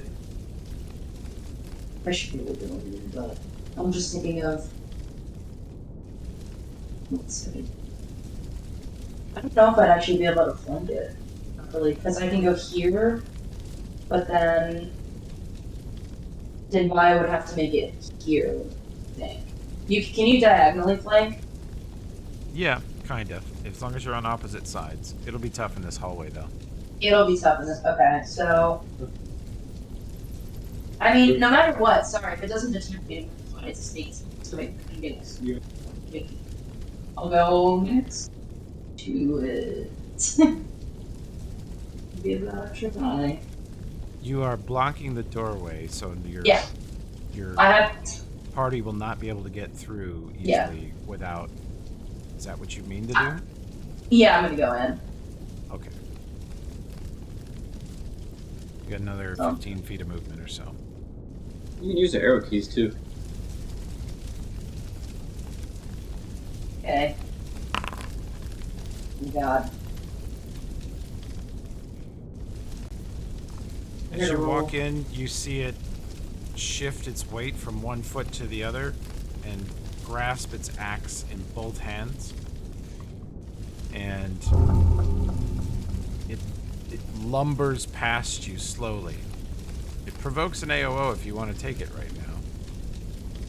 You'll void your invisibility, but it stomps out into the hallway. Do you Yeah, take your swing or no? I'm gonna take it. Okay. So, I can't do. It says I can't do sneak attack with no. What's that? Well, I want to do a sneak attack, and I was going to use the full knuckles, but Oh, it they don't doesn't have say it. If you give me 20 seconds, It's a Foundry issue. It's not. I can fix that. 1 second. Foundry will let me drag and drop it, so just give me a second. Oh, that's sweet. Okay. Yeah, so close out of gold knuckles. And Yep, I'm out. add it. Adding it. And you don't have sneak attack on your dagger. It's on the short sword. That's where it is. Okay. Get this. This. This. And take off this thing because that applies to Gaspar. Okay. Try gold knuckles now. Okay. Yeah. Knuckles, sneak attack, full attack. Ooh, a 4. As it walks past, you Wait. void your invisibility, and let's see. Yeah, you punch and you just kind of bounce off of its like blackened bones. You just don't connect in a way that does any damage to it. And for meleeing it, you are rewarded by suffering some fire damage.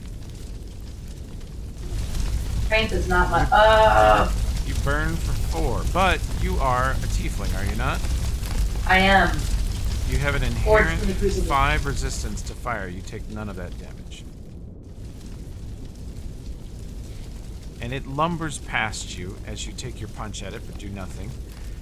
And it finds Deputy Charles in the hallway and brings its axe down and attacks him.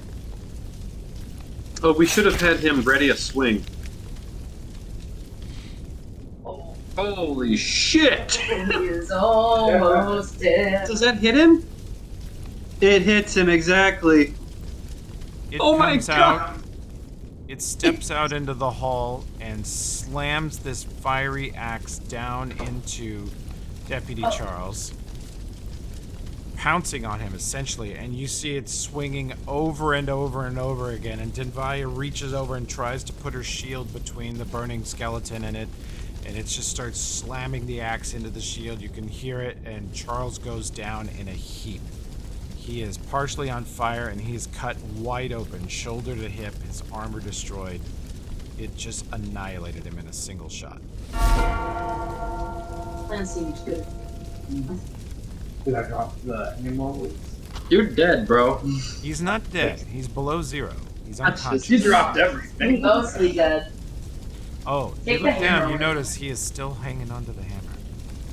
No. His fist is still closed on that sweet, sweet hammer. If I 5 foot to the right and then charge north, will that count as a charge? You have expeditious retreat up, don't you? Yeah. You're fine. You can charge. Charge, Lassie. Die. Hit him with the blunt. Get him. Oh no!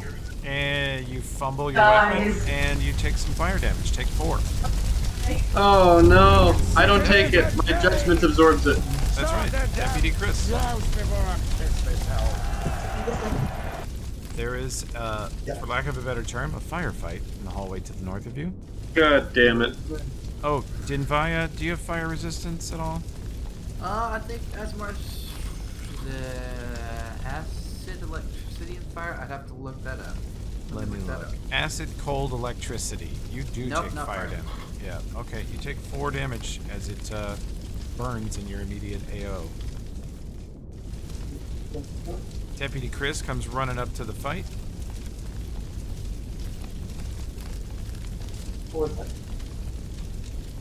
Can't quite reach the enemy. The party is in your way. Should I just put the block on? You can't quite get to it because we are blocking your way to get to it. So I would say hang back a little bit, like either where you are or 5 feet behind that. That way you won't take damage from it because it's like there's fire coming off of it. So you won't take the damage if you're far enough back. And then if one of us gets wounded or repositions in this fight, then you can step in. Actually, if you stay where you are and then Dinvaya stands on Deputy Charles's unconscious body, then you'll be able to move up and swing at it. So yeah, this turn you can't do anything but stay close. Right. You're really excited to try out your blood-stained axe against this burning skeleton. I have to, like, Yeah, you can hit end turn, or Toby can progress it, but if you hit end turn, it's helpful. I always forget to do it, though. I don't even know if there is an end turn button. It's in there. I'm not seeing it. Finn, there's a tightly packed hallway up here. Don't see a good avenue to attack anybody. Forward a little bit, I guess. Sort of back everyone up here. Okay. Am I too close? I don't want to get burned. You're not going to take fire damage. The fire damage aura is about 5 foot. You have to be basically right next to it. You cut out for a second, Maria. Are you gonna... I think. Do I have any options aside from just being here? Jolt is always an option. Yeah. Let's see. You currently don't own a ranged weapon, but you know how to use them. It's something we could acquire for you. Just this party's kind of melee heavy, so... when Harrison's not here anyway. Sure. You are cutting out awful bad. I'm having a hard time understanding you, but if you want to shoot something, go ahead and shoot it. Hell yeah, that hits. You blast it. You do 2 electrical damage. And... yeah. It definitely has an effect. But he is very tough. He has a lot of hit points. Charles, you need to make me a... go up to your buttons under checks and do a constitution check. This is to see if you stabilize. If you don't, you will begin to die. You stabilize, you tough son of a bitch. Holy shit.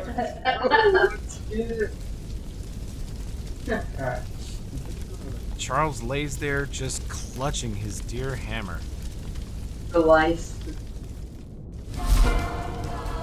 Dinvaya, you're on the east side of the hall. Charles is adjacent north. Enemy is adjacent northwest. Gaspar's west of you. And Chris is southwest of you. With Finn coming up from behind. So he's within 5 feet of me? Must be getting burned, I'm assuming? You will be getting burned if you hit it. That will cause everyone around you to get burned. Including Deputy Charles, who's laying on the ground. Alright. Did my Shield of Faith buff take place? Do you have to do anything? It is. It's in place, which makes your AC a really good 19. Alright. Swing. You swing, and I think that's gonna hit. So 19. Yep, you connect with Sunrise and do a ton of damage. You see a flash as the positive energy damage lands on him from your golden mace, and the blunt damage gets through all the skeletal defenses.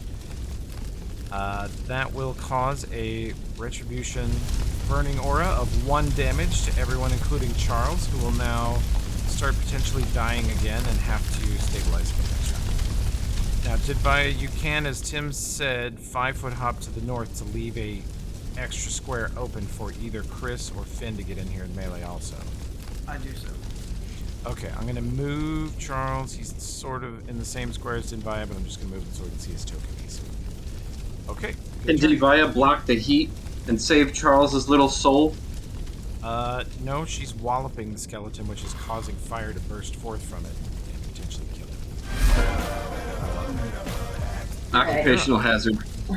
Hopping out into the hallway. Hello, I couldn't see any of this for the entire turn. Welcome to the shit! Yeah, whoa, you guys are... Okay, You move too far I'm to get a feeling full weird. attack, but you do flank him with Gaspar. Yeah. Do you get sneak attack on a burning headless skeleton?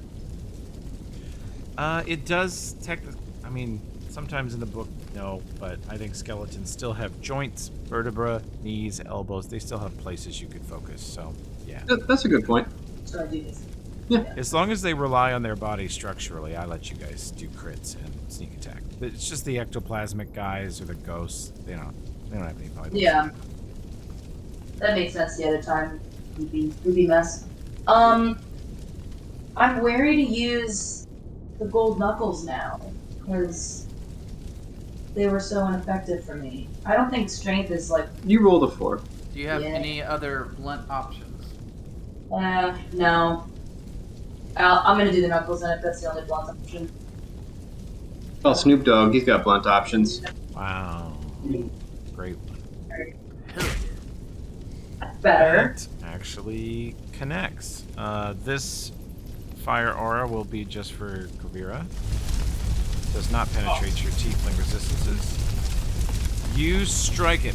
You look for a spot on the lower vertebra. You're thinking maybe you'll break his back if you hit him hard enough in the lower vertebra. And you do. You feel sort of a crunch as a couple pieces of bone give way. The gold knuckles really do hit this thing pretty hard, and you hit it in a great spot. It doesn't drop, but it definitely did a bunch of damage. You see him lurch to one side.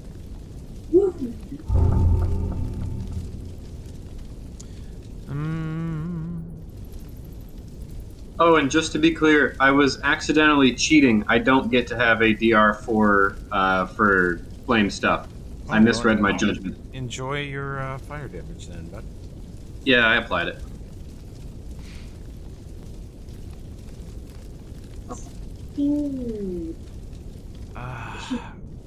Let's roll a sense motive check. If you're good at sense motive, go ahead and roll it, and you're in this hallway, which you all are. Gaspar, not bad. Dinvaya, very good. 29. You see the skeleton make a couple motions with its hand, like it takes its one hand off the axe for a second. It points at the down Charles like it's scolding him, but it has no head. So there's no sound, there's no emoting from the skull. So it just sort of points at him like it's yelling at him, and then it turns and points down the hall at Chris, and then it points at the ground, and it 5-foot hops past Denvaya and Gaspar and attacks Chris. Holy Okay, shit. it's the curse. Yeah. No, it's not. It's not. Yes. Oh, it's the Spellcraft, cursed Josh, you got objects. a 9. What were you trying to Okay. think on? I was just trying to see what he was doing. It's not That's- spellcasting. It's the creature, the soul that inhabits this headless burning skeleton is like yelling at them. If you could see and hear his face, you can't. He's Holy shit, it's definitely a screaming something. Yeah. It's a guard. What if it's a guard? He brings this axe down on poor Deputy Chris, who's got a gleaming in his eye with his axe, just sort of dancing, waiting to engage this guy with the blade. Oh god! Holy shit! The No. flaming skeleton steps around Gaspar. Gaspar, you try to get in the way. You try to like trip it with the scythe, hook it in the back, and it points at him and points at the ground, grabs that two-handed axe and brings it down. And Chris tries to bring the other axe across to like block or defend himself, and it takes his head clean off at the neck, burning his neck to cinders. His head bursts into flame, and his body slumps back on the ground. He is extremely dead.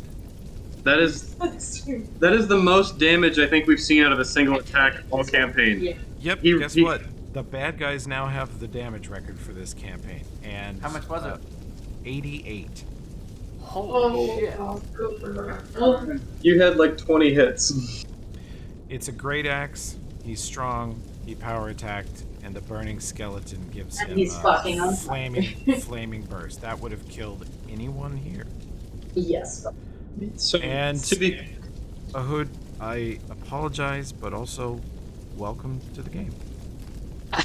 You did nothing wrong. Hey, I died Thursday. It shit happens. Josh is He dead. broke the curse! He broke the curse! Yeah. Oh, you do see the axe fall and clang on the ground next to I Chris's turned to headless Charles and corpse. finished him off.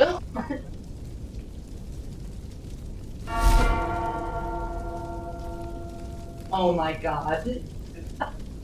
You son of a bitch!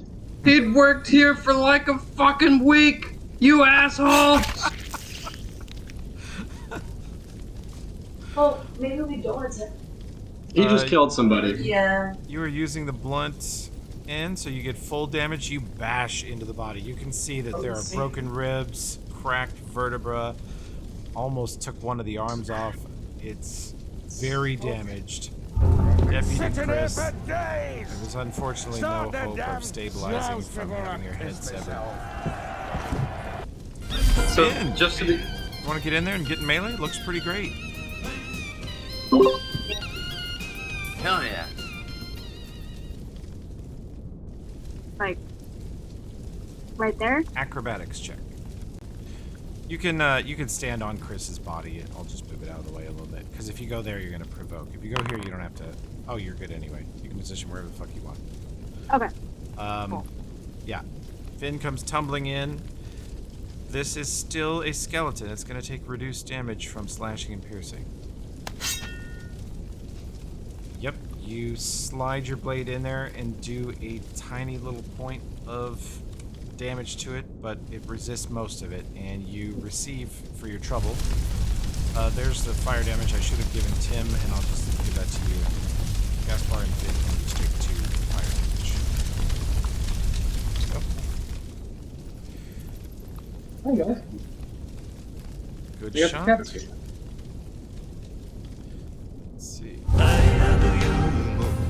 Charles, you get to do me another con check. Go up to your checks and do Constitution, please. As you took another point of damage after you died, and this time you are bleeding to death. You now slip to -5. Your wounds reopen by being blasted again. You can make it, Charles. Denvaya, Sucking your blood. the enemy, Yeah. the flaming skeleton is adjacent south. The dying deputy is under your feet. Kovira is northwest. Gaspar's flanking the enemy with you, so you would get +2 to hit the skeleton if you attack him. And Finn is now in melee with skeleton 2. And, you know, you just let a party member die, combat medic. Just so you know. Just let him die. Didn't do anything for him. First party of the week. You know, we started this battle, we started this whole encounter off on the wrong foot, so committed. Plan committed. Oh, shit. Damn, Yeah, big hit. yeah. 3 hits. That is 22 to hit with the flank bonus, and you slam Sunrise down into its back, cracking and shattering vertebra, and it starts to crumble, and you see all the bones lift off the ground. The axe clangs onto the dirt, and the bones pull into the center, orbiting around a single fiery orb, and then it explodes. No. Oh fuck. And we all take... Oh my god. Dinvaya, you take 7, Oh, no. and Finn takes 7, and Kovira is just outside. Kovira, and we'll say Charles, Dinvaya, you absorb the fire that would have hit him. So Kovira and That Charles, would have killed him, yeah. Let's say Trump well. Oh, I thought the explosion. Oh. That ends the combat. Skin of your teeth, bud.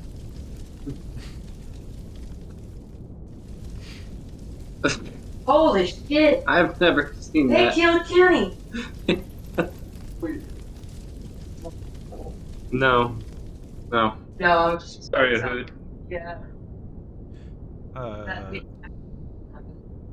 Yeah. You're still down. Since you guys are on an odd setup, I didn't think we'd probably go full duration, but if you want to go longer, I'll give Ahud another character. We call it another deputy shows up and finds dead Deputy Chris. Oh god! Immediately Ooh, a nice picks- axe! Immediately picks up the axe. Yeah. Think of the- But do you guys want to quit early this time, or we're we're new deputy if you want. Can his name be Deputy Smith? Deputy Sis? What the? This. Yeah, they say they're down to go a little bit longer, but they got to get up early tomorrow, so we can pop in a deputy and do another room or two. Does that sound good? Sure. Literally had a blast. Yeah. Let's see. That was Deputy Chris, who was irrevocably killed. Horribly, brutally.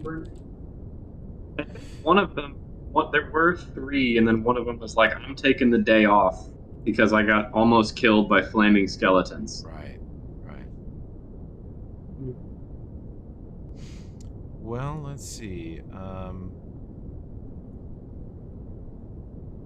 How bad is everybody hurt, Toby? Well, Charles is at -9, about to do a con check for his very existence. And you are at half. Gaspar's hurt, Finn's hurt, and Kavir's fine. And fresh for the fight, Deputy Brian steps around the corner and goes, "Sorry I'm late, guys. Did I miss anything? Hey, whose axe is this?"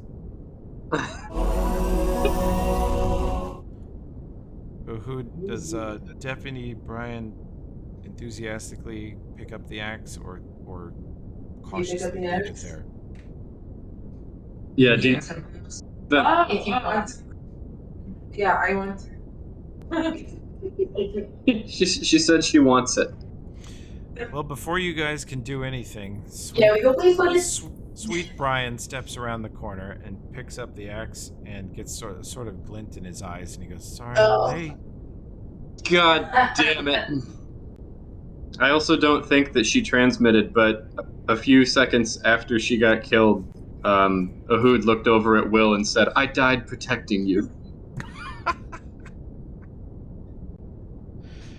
Well, this is maybe the... How many deputies have died this campaign?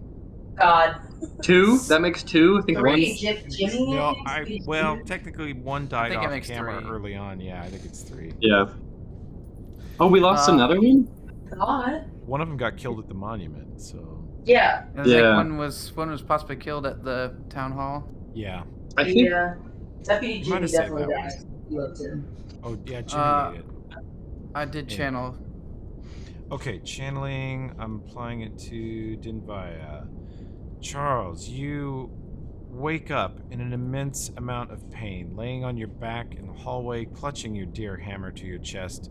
And as you look up, you see Kovira and Dinvaya leaning over you, trying to help you, and all you can do is imagine just smashing their heads open like a grape, just slamming a sledgehammer into a grape and watching all the fruit squirt out the sides of it. That's all you see when you look at them. I'm gonna click the wand of cure light on him too. Yeah, please. Is he at 0? He's at 0. Alright, I'll click the wand on him. If you don't mind doing it from Diffness's sheet. And I have a potion of cure light if it would be helpful to have since it's weird. Unless I'm going to, Save the potions. because I am a lazy shit, I am moving the wand to you, Tim. It is on Oh. you now. Okay, thank you. Dum dum dum dum dum. Hey guys, can I borrow? How's your church?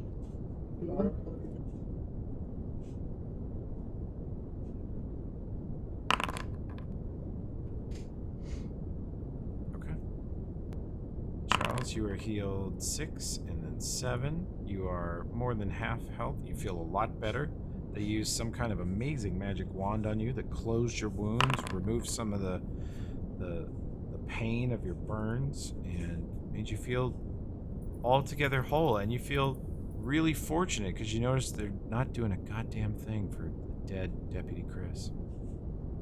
We can't save him, he's gone. We find out later they're brothers. Do we have like dog tags or something that we need to get off of him? Like, I mean, maybe we should start collecting them just so we know how many we've lost. We take his badge. we take his badge. Does he have anything else on him that we should, like a necklace or something that we should? Who takes you his ask badge? Yeah. Oh, that's I do. Deputy. live sober. Wait, give it to Deputy Charles. Deputy Charles Carrion. Give it to his buddy. They both started at the same time. Okay, Deputy Charles now has 2 deputy badges. Deputy. Play them both. Deputy Charles. Do you pin them both on your chest, Will? Yeah. Says he does.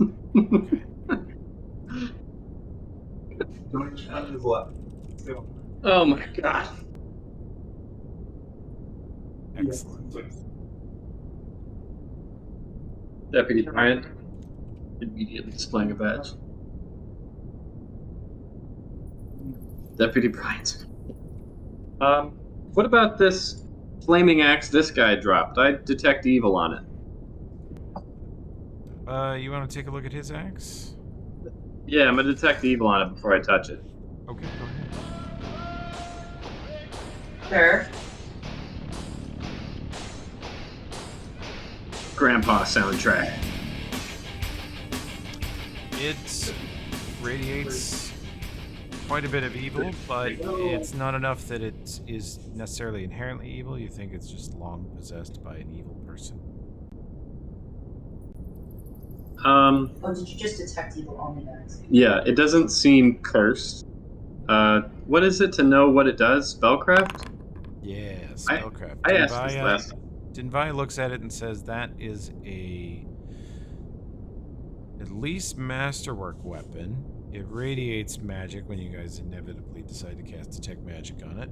And Dinvaya's spellcraft suggests that it is just really a +1 great axe. But when wielded by a greater burning skeleton, it gained the Flaming Burst property. Ah, that makes sense. Yeah. Well, Deputy Brian and Deputy Charles both have cursed weapons that they can't put down. Kovira, Dinvaya, Finn, any of you want really great axe that killed our friend I would take an axe. in this room? It is practically unusable by Kavira, and it will put you over an encumbrance because you're not a very strong person. No, I am an axe. No one in this group can effectively use it except Gaspar or Dinbaya. I liked the idea. Because axes cannot be wielded with dex mod, they require strength. It's true, I do not. Big axes don't. Little axes might. I've already got my hammer and mace. It's better. As Just far keep it. We'll sell it. See, maybe I got my we scythe. taint it, but we'll sell it. Okay. Yeah, I'd like to stick it in the handy haversack. Okay. I will put it in the handy haversack so that it doth not weigh you down. It's in there. It is named Vorch Vengeance.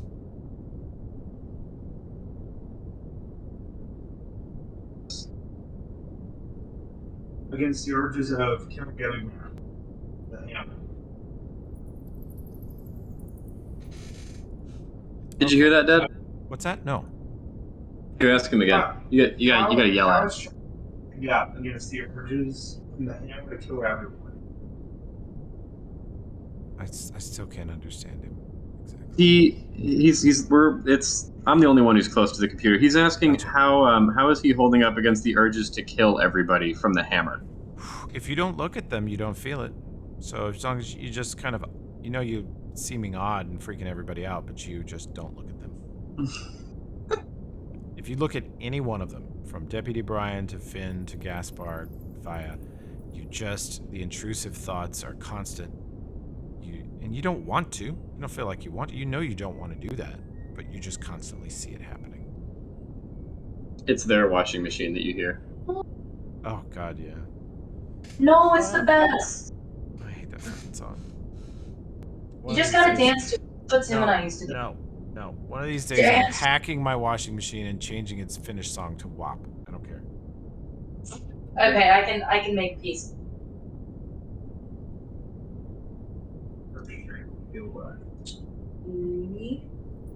Did you? Oh, you did put it in there. Vorch Vengeance.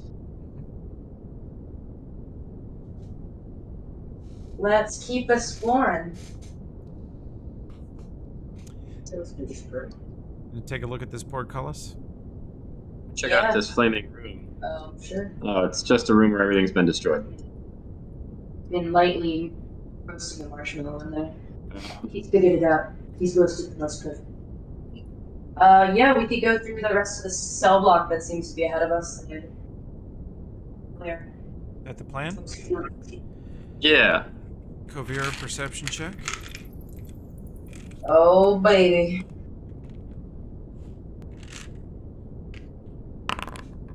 Why? Why do they keep coming out bad?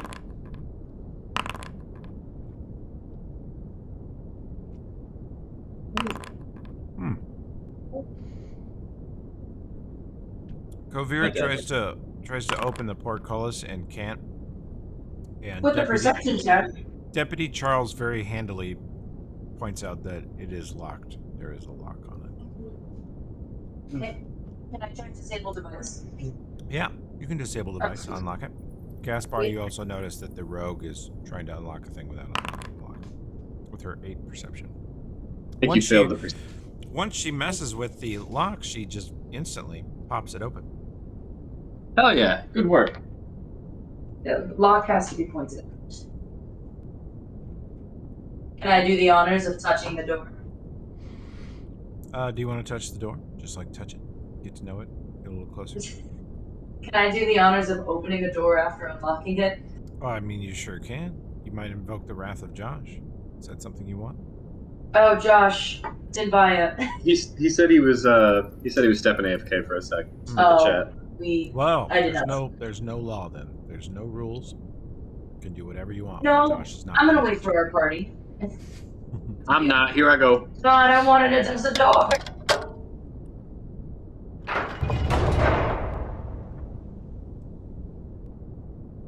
You can stay open, but we should.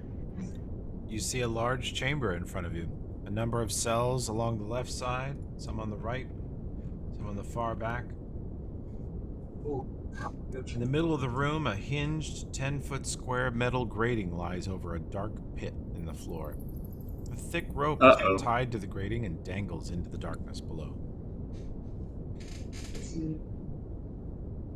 Rope in a cavern within a rope in a cavern. I ready a haunt siphon. Okay. Yeah, I'm gonna ready one as well. Although, What's up? Toby, Yeah. I know I can swing a sword, but a haunt siphon, am I doing something like that? I know it depends on the role, but I just know you said like an axe, like me. I'm sorry, say again, Sid. Since an axe is not like a really formidable weapon for me to use, is a haunt siphon actually something Kovir is effective with or not? Yeah, haunt siphons are... You just throw it, and as long as you throw it in... I mean, you could roll a 1 and fuck up and throw it in the wrong spot. Of course, yeah. But if you see the bad guy in that square and you throw it in that square, it's gonna hit him. Okay, just wondering. And it's like up to his save how badly it hurts him. So yeah, I'll ready one. Okay. Shall we advance? Yeah, let's do it slowly. All right. I think. first one in the breach, Deputy Oh, no. Charles. Oh my God. You might. Ooh. Ooh. Let's roll initiative. Great monster, great. See how I'm holding a haunt siphon. I've readied it. Okay, you ready a haunt siphon? Will you roll for Jarsh? I do roll for Jarsh. Jarsh. I don't even know how to find it. As Charles steps over the threshold, there is a rush of wind from the pit, and you see the rope sway back and forth. You feel cold air blowing past you, and you smell a unbelievably horrendous smell. You can all make fort saves. It's up in the saves. Yeah, fortitude. Anyone who gets under a 15 starts kind of gagging and feels like you're going to dry heave, and you have to kind of cover your mouth with part of your sleeve to prevent from throwing up. It's up in the top. Is it condition? Do we add like nausea? No, it's not that severe. Well, let's see. Let's see how you do. Okay. Yeah, you kind of gag for a second, then you get over it, but it's definitely the smell of a very, very rotted corpse soaking in water or something. It's a very, very dank, humid, horribly disgusting smell that your body just rejects. And Kovira, what would you like to do in your turn?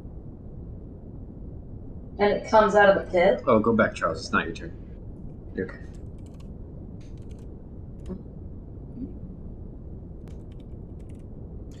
It's coming from in front of you somewhere. Okay. For sure.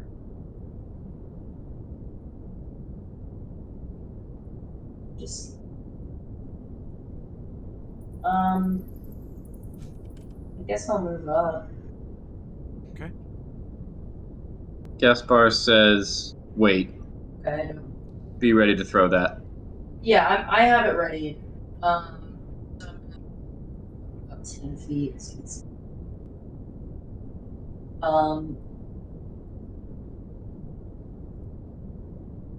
do I? Okay. I guess that now. Rogue on point. Rogue on point. Yeah, I'm gonna just stay there. You still have your hot siphon ready? I hear a weird jingle. Rogue on point. Rogue on point. The jingle of tactical shame. Yeah,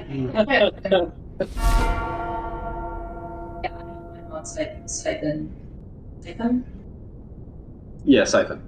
Ready for the throw. Hot siphon in my right hand, arm cocked back. I have that ready and will continue to delay until there is something to throw it at. Okay. Gaspar says hold. I'm in this. You're not invis to undead. You punched one last round or last combat.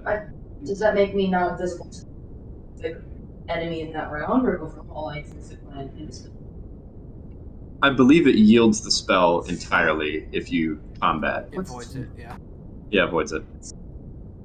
Just gonna move back a little bit. I was just shuffling. Do that. And round my head. Oh, it's enter how you end your turn? I'm gonna get some socks.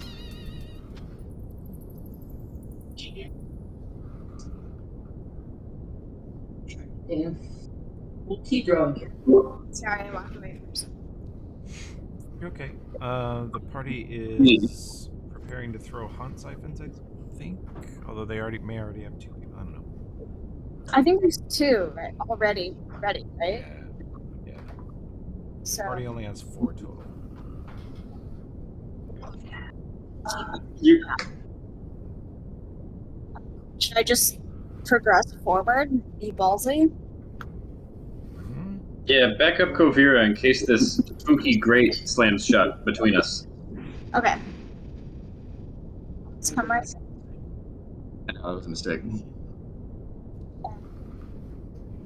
I guess that's it for now. Okay.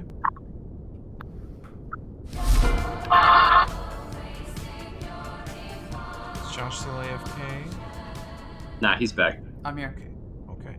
What's going on? Why are we in open arms? Sorry.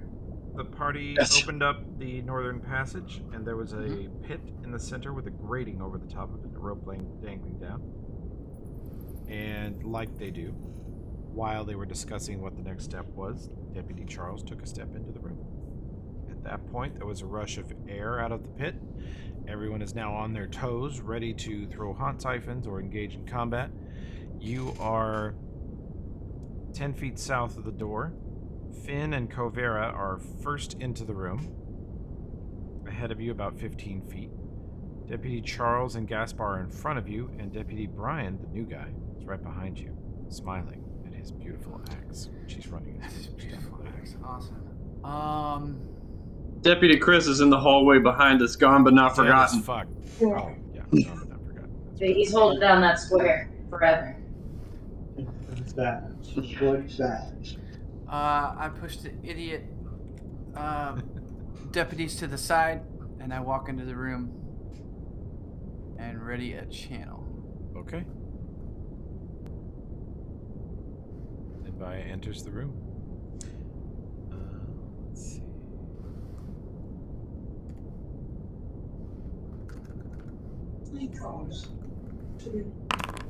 What do I see? Just pit, rope hanging down, like there cells. What else is going on in here?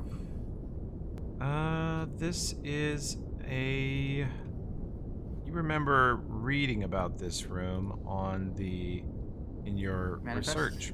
Mm-hmm. Okay. This room is lovingly known as the Oubliette. It has a pit in the center, which is where you throw people down when you want them to really, really suffer. And it has cells all around it. Probably at the bottom of the pit is water, or maybe just nothing. Sounds very French. It is. It is quite French. Nobody did torture quite like the French did. Yeah, they were pretty mean bastards. They were bad boys. You remember reading that this cell block was used to house the most violent murderers in Harrowstone. Killers who couldn't be trusted alongside even the other prisoners. The grating in the middle of the room is kept locked with lengths of chain, but today it's unlocked. The pit drops 30 feet into an oubliette cell, from which the occupant's release was never probably intended. The walls of the oubliette are usually polished smooth, with very few handholds, very difficult to climb out. There is a rope hanging down in it, though.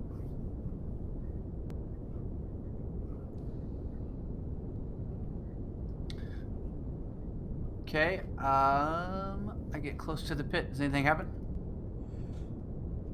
Yeah, we're about to go to Brian's turn if you're done moving in position. You have ready to channel, though. Fuck you too! I gave Brian a new hype track. Nice.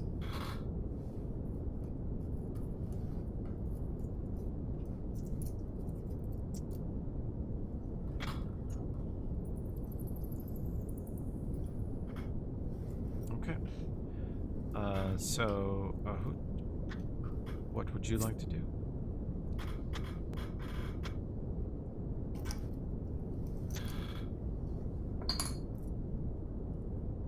If she's talking, I cannot hear her. Tim's muted. That's why. Must be a lively discussion happening. I guess so. Or maybe some sudden dancing, a flash mob. Sorry, I had muted us. Brian We know. moved into the room. Not quite up with Dinvaya, but right behind. Yeah.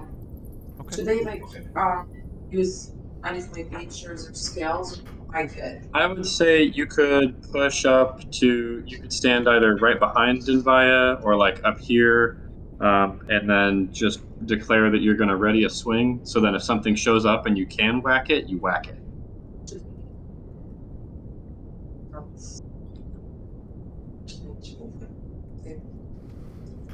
Now, you've got the axe in your hand since you can never put it down. And then whenever something shows up to hit, you'll hit it. Time for a little butchery! Uh-oh. I heard that. Yep. A Oh, shit. strange spirit rises up out of the oublet. Shirtless, emaciated, part of his face gone, eyes turned into glowing white dots, wielding a twisted, shadowy version of the axe that Deputy Brian now holds, and with both of his ghostly legs broken in different places, and a chain around his thin waist with a human skull hanging off the side of it. This spirit rises intangibly up out of the oublet and floats directly towards you. Kovir and I both throw hot siphons. Okay, and a channel hits me, looks like. Go ahead and do your readied worst.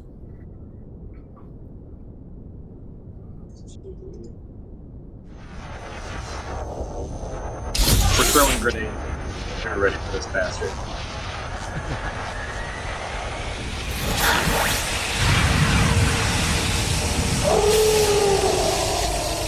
Takes half damage from the haunt siphon. I'm throwing one for Kovir. Takes half damage from the channel. Making his saves. Oh, it made saves? Okay. Yeah. Another one. Failed versus Alan.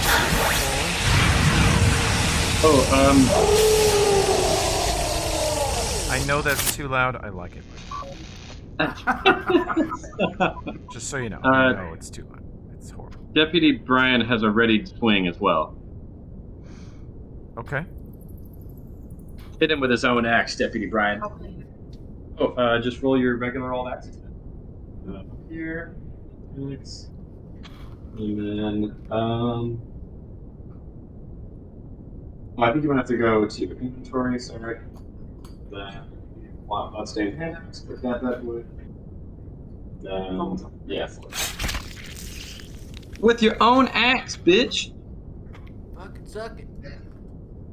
You notice that the axe strikes him pretty hard, even though he's You're too far intangible. back with me, but we're going to get it. You see it draw what could be construed as blood. Every part of him's mostly transparent. And now he retaliates. Don't die to another axe, Deputy Brian. Swings across. What is your touch AC, sir? Oh my gosh. Well, he, hang on. Attributes, yeah. Oh, it didn't take into account this. That might still hit. Because it's versus touch. Oh yeah, that was on the wrong thing. Okay. So that will hit, and damage should be higher, but I'll let it stay what it is. This shadowy axe, the same axe that Brian just hit it with, slashes across his body, and it leaves this sort of blackened, bubbling burn on him that dissipates into nothing within seconds, but Brian's armor is blackened, his skin looks burned, and you see him kind of lean forward and go like he can't breathe. It like sucks the life out of him.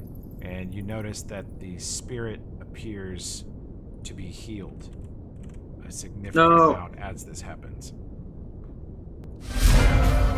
Work less. So petting a cat.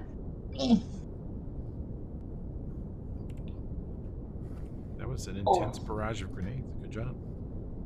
Hell yeah. Glad you liked it. Oh my god, I hate it. Yeah, it's not fun to look at. That guy's spooky. Okay.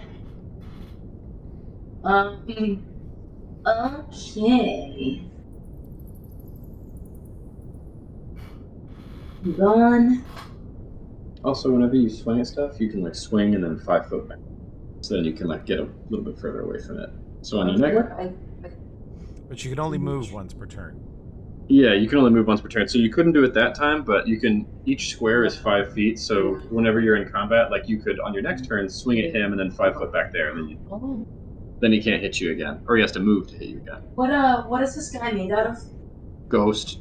Jeez, okay. Please. Okay, I'm gonna do.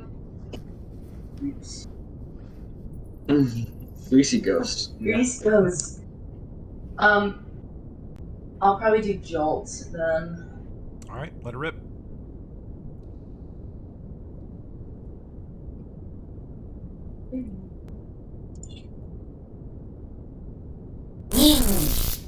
That hits.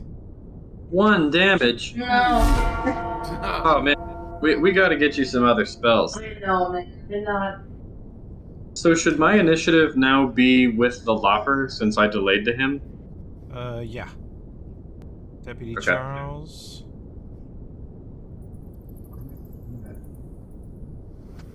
You and this guy. Oh, you don't want to share a hex with him. That's okay. I'll move him into an actual square. He wasn't in one. Oh, sure. Okay, never mind. You're good, Will. You gonna whack his ass? Yeah. Yeah, teach him a lesson. He's gonna learn today. 22. As you swing the hammer, you imagine smashing his head open, and you do feel a connection. You feel like you hit an actual person. He didn't take that much damage to it because you just didn't make contact that well, but the hammer appears to work quite well against him. Like an Finn!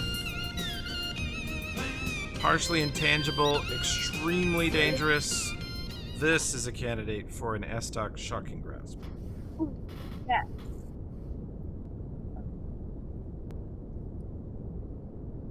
Oh wait, do I click inventory Estoc and then click the check mark? Yeah, but you should move to wherever you're going to do it from first. And if you move just to the right of Denvaya, then he will not get any free attacks if you do acrobatics. So. And don't roll terrible. Don't do that. Never. Oh, Never do there's that. a wall. Wait, Yes. Yeah. Yeah. Oh yeah, you gotta go around the corner. Oh, yeah. Then you roll that acrobatics, or I get a free swing.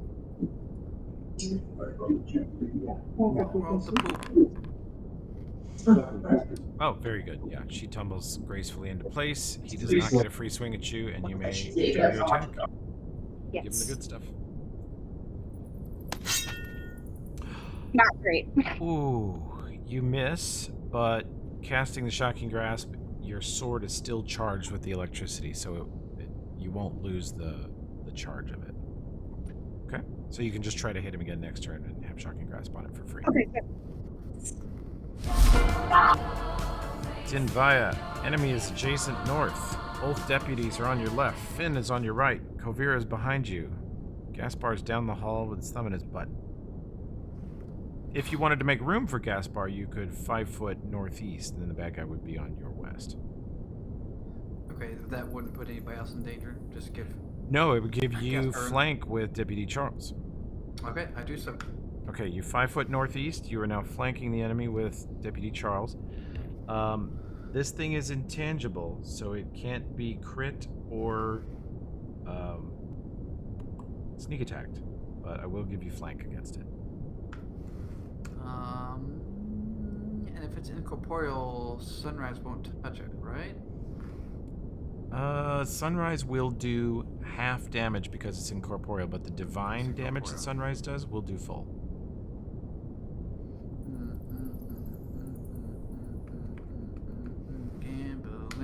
Gambling. Oh, that did not work. Slash chat. There you go. That fucked up. Fucked it up. Okay. There we go. He attempts his will save. He makes his will save, and he takes half damage, which is 7. You definitely burned him, though. You can tell it blasted. Fuck you too! Deputy Guy Brian. makes all his saves. I start cursing him in language that associated with Bry and Azamar is just cursing, just loudly like a frickin' sailor. Huh. Okay.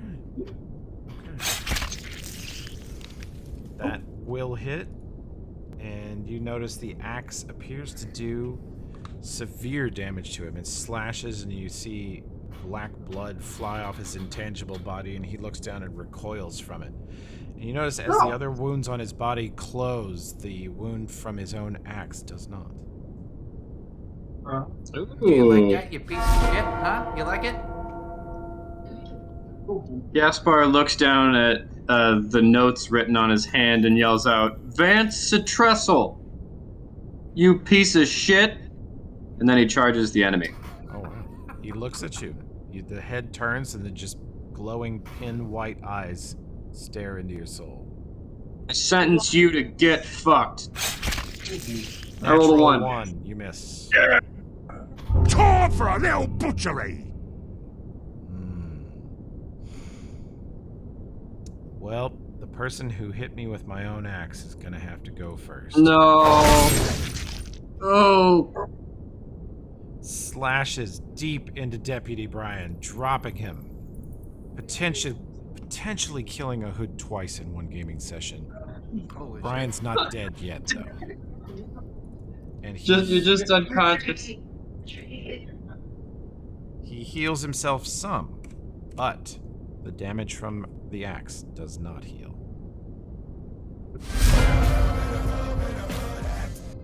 Pick up the axe and dual wield. I'm gonna walk. I'm just moving his body out of the way.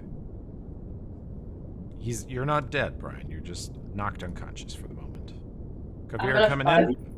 Yeah, I'm gonna 5 foot hop. And I'm gonna do shocking. Get him. Natural 1 again. You miss, but you keep the charge. Just like Finn, you now have Shocking Grasp in your arms and in your body, and you can release it next turn, hopefully. You guys should really stop rolling 1s against this guy that is flirting with the TPK. That's good advice. Thanks. It's really good I advice. love fighting really dangerous things that do ×4 on a crit. Do times 4 on a crit. Times 3. Self. Times 3. Yeah, self. Times 3. Charles, you would have missed, but Dimbaya provided you with a flank, and you slam that cursed hammer home, and it does a bunch of damage to him. You can feel it hit. Feels like hitting a normal person, even though you know he's intangible and dead. Finn, try again to zap it.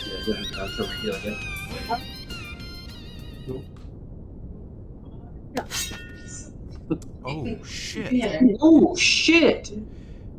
That would confirm, but he cannot. Wait a minute. To the window.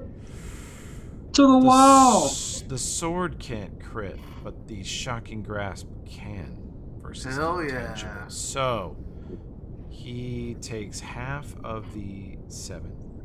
So 3. He takes 20 from Finn. Wow. Nice. As you Damn. connect straight in the center of his body, and you just run that shocking grasp through him, and you see him actually shake and shiver around as you zap the fuck out. Dinvaya. Is the who got killed again? With the Deputy axe? Brian is on the far side of the combat from you, 10 feet west-southwest, on the other side of the enemy from you, really. And dropped to the ground, but looks like he's still savable. Very savable.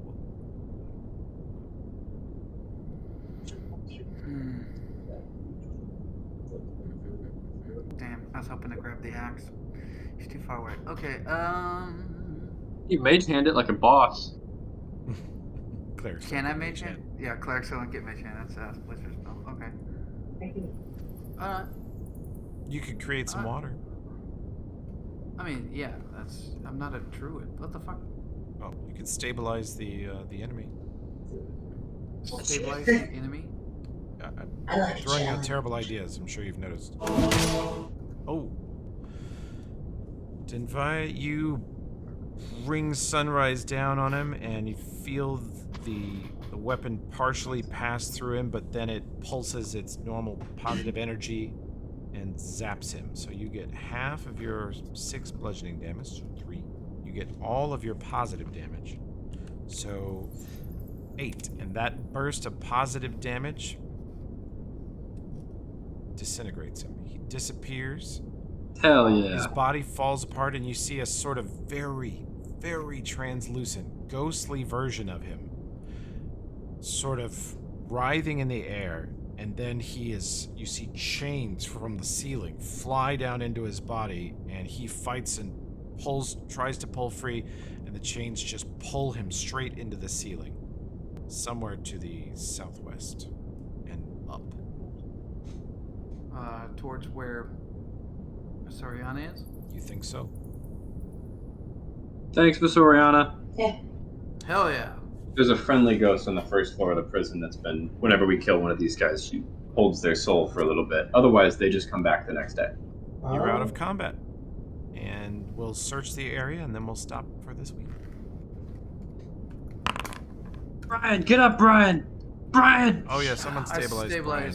I stabilize him. Well said!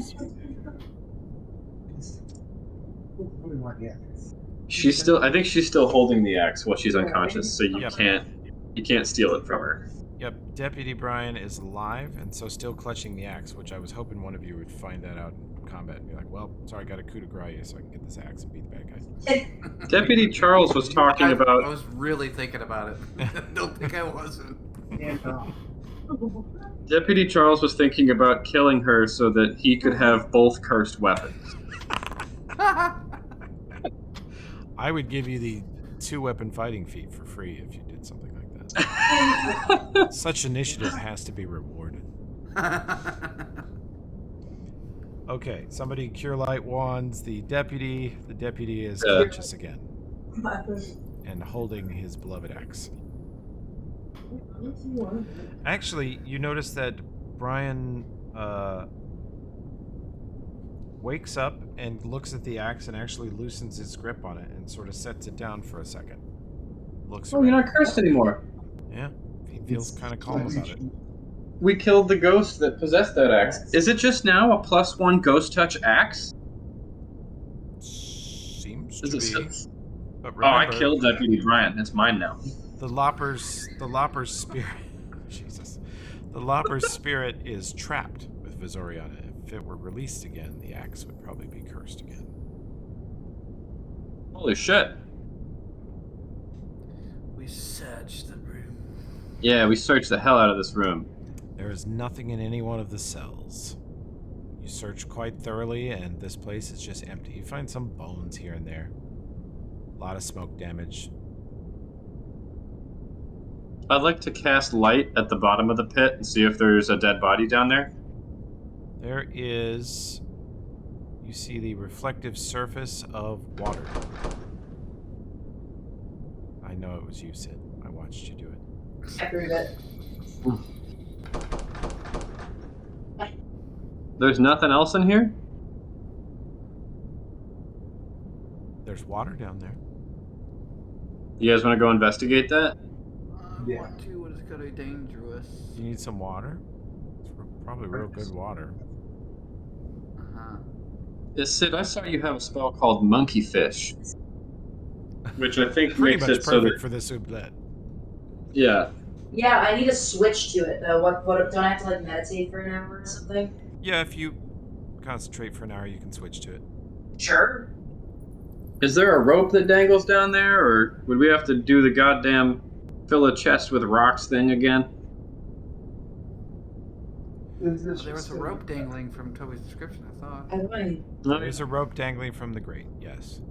Does it Is the- look sound or old and rot shitty?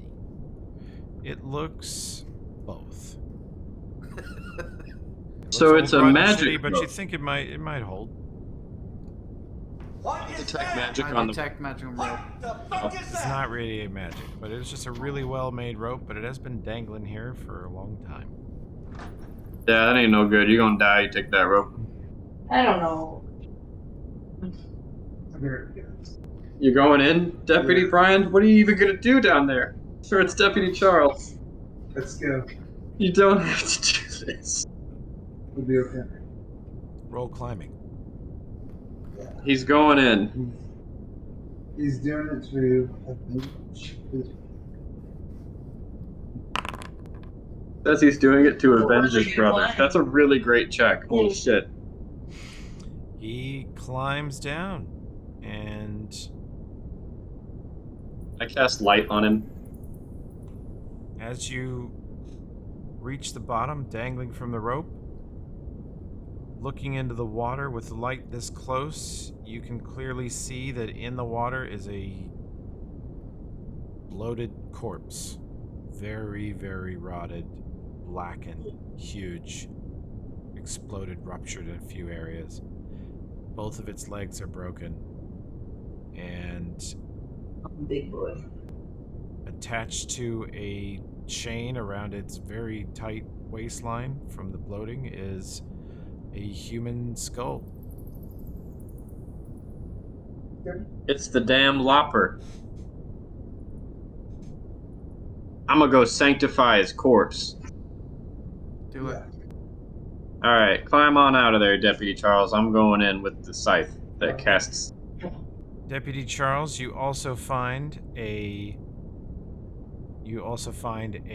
short sword, a set of keys, and you can remove the skull if you wish. Yes. Bring all that shit up, yo. Okay. Alright. I'm going to put Said those he wants the items skull. in Deputy Charles's inventory.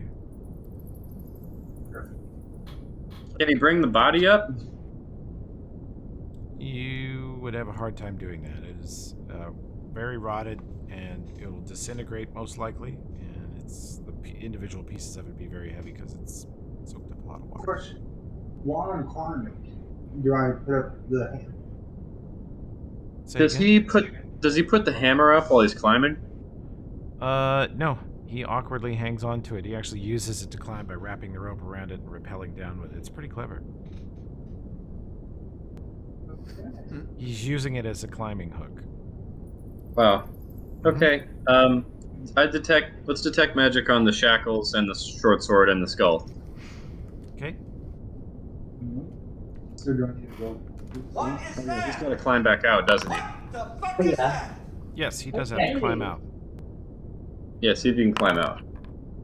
Look at this shit. There these rolls for all of us. We were fighting. You see, he grabs the rope with one hand, wraps the hammer around the other one, and just inches up like a couple feet at a time.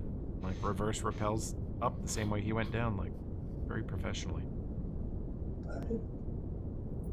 Wow. And he emerges. The short sword is magic. It is just a +1 magic short sword. And the keys radiate a number of things, and they look like they are to a lot of the cells around here. They are a set of Harrowstone Guards keys. Oh shit. And the human skull is roughly ideally sized for the headless burning skeleton you encountered earlier. Awesome. Wow. That's why it went for Deputy Chris, who was carrying the axe. Mm-hmm. Did Visariana tell us really what the warden's talisman was? I can't remember. I don't think so. Don't think so, no. She said he had a sword and a talisman of some kind, right? Yeah. Am I misremembering? Okay. Josh, you should take the keys because you'll remember that you have them and I won't.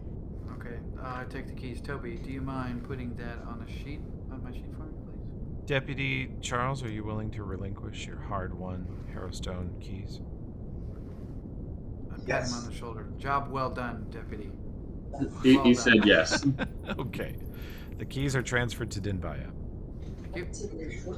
I think Kovira or maybe Finn should take the +1 short sword. So that's an upgrade. It's not really Finn's style of weapon. He could use it, but... Oh, I You already can have. put down the hammer, bud. He didn't want to put down I the actually hammer. don't. I've got a What did Thor master. say? You want me to put the hammer down? So where's the short sword going? Give it to Kovira. I mean, Two shorts. Charles's dreams of, dual wielding his cursed hammer and another cursed weapon could make that come true. Let's see, Kovira, I'm gonna put your sneak attack on it now before I forget. And then, what do we want to do with this skull? We could go put it on the pile of ash that now is that skeleton.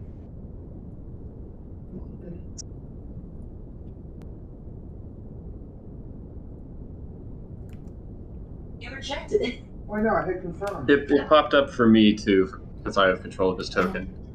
I don't think that feature works, right? Oh, it did. I didn't realize you guys were moving the Masterwork short sword around. Oh yeah, we're giving it to Deputy Charles. The master. I will put it back on there. Just a second. Cool, thanks for the song. I do would. I don't think you're any good at that. I think if you try to dual wield, you'll have like a really big negative to hit with both weapons, but you can do it. Oh no, he could do it It will. because they're level 2 rangers. They have a combat style feat coming to them, and it could be dual wield. That's what they choose. Oh no, Toby says you can do it. Yeah, just I mean, it'll be a combat feat. If you guys ever come back again and you give me a little warning, we'll have a real character for you. These guys are garbage. You did great with garbage. I also really like that you repeatedly cursed yourselves, died, and just kept coming, and really got up in there. Got us in the shit. You'd be sad if he died. Alright, I'm gonna crawl down there real quick and sanctify this corpse, and then we can quit. Roll your knowledge, roll your climbing twice, and your knowledge religion. You climb successfully down. You plunge the scythe into the water and say the prayer. You climb back out. When you sanctify the corpse down there, you see it just bubble and boil. The skin and flesh all disintegrate off of it. The skeleton sort of just sinks into a pile of bones at the bottom of the water, and the water boils and smells really foul and then really strange, and then it smells kind of slightly less foul. It just smells sort of like a stagnant pool now. I'm also gonna go back to the headless skeleton and put the skull on it, and then sanctify that. Nice. Okay. You succeed. You see the bones change from sort of blacken. It's almost like the ash that was on them was a sort of armor or strengthening agent. It sort of falls off, flakes off, and then there's just sort of white bleached bones that seem very brittle now. Sanctified Deputy Charles's corpse. Oh, I will go sanctify Deputy Chris's corpse. You better. I was gonna have him come back. I knew it. I knew Damn it. it. That's why I Damn said it! Shut the fuck up, Josh. You piece of shit. Ruining my campaign. Take away your fun. Oh. Too well, Toby. Let the record show that neither Tim nor Josh wanted to give the newbies the cursed weapons for a variety of good reasons, but I overruled them, and it was clearly the right choice. It was clearly a the right choice. And then we used it. Yeah, you guys were fine. You had fun with the noobs being cursed, wielding cursed weapons that could pierce Ghost DR. Yeah. They would have been useless otherwise. Like, the guests would not have got to do anything fun. Yeah. You guys did a real good job role playing as being cursed the entire time too. Yeah. Just doing crazy shit, getting in the road. I mean, these two are each cursed still and will not relinquish their weapons. Although Brian has a choice now, he's just deciding that he's keeping it. I think I have just been asked for the third time by Deputy Charles whether or not he can now attempt to murder Deputy Brian. You wanna Rochambeau Deputy Brian? You can. That's fine. Do that, please. Right here. No. You're in combat. Roll initiative, both of you. Oh, just for funsies? Yeah. Hell yeah. You can whack each other if you want. Let's go. You and me. Right now. Oh my god, he rolled a 3 on initiative. Beautiful. And Brian? You should put them both in full, right? Unless you just want to have them dirty scrap. Yeah. You roll initiative, Brian? There you go. Oh, you beat him. Okay. Fuck you too! Brian goes first. What you gonna do? Hit him with that cursed axe? Okay, James. You probably want to hit him with the axe. It's the best thing you got. But if you want to hit him with something else, you can. Yeah, you could club him. You could stab him. You could shoot him. You could punch him. Or you could hit him with that axe. Take it down. They're all good options. Oh! You slap him with that blood-stained axe.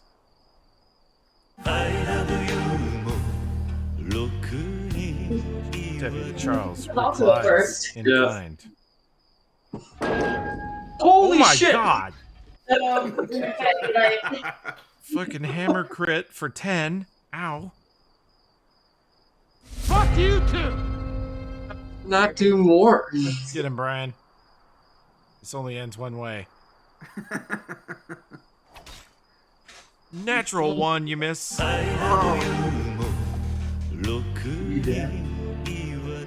You want the axe, don't use the club. Don't let it. Uncle.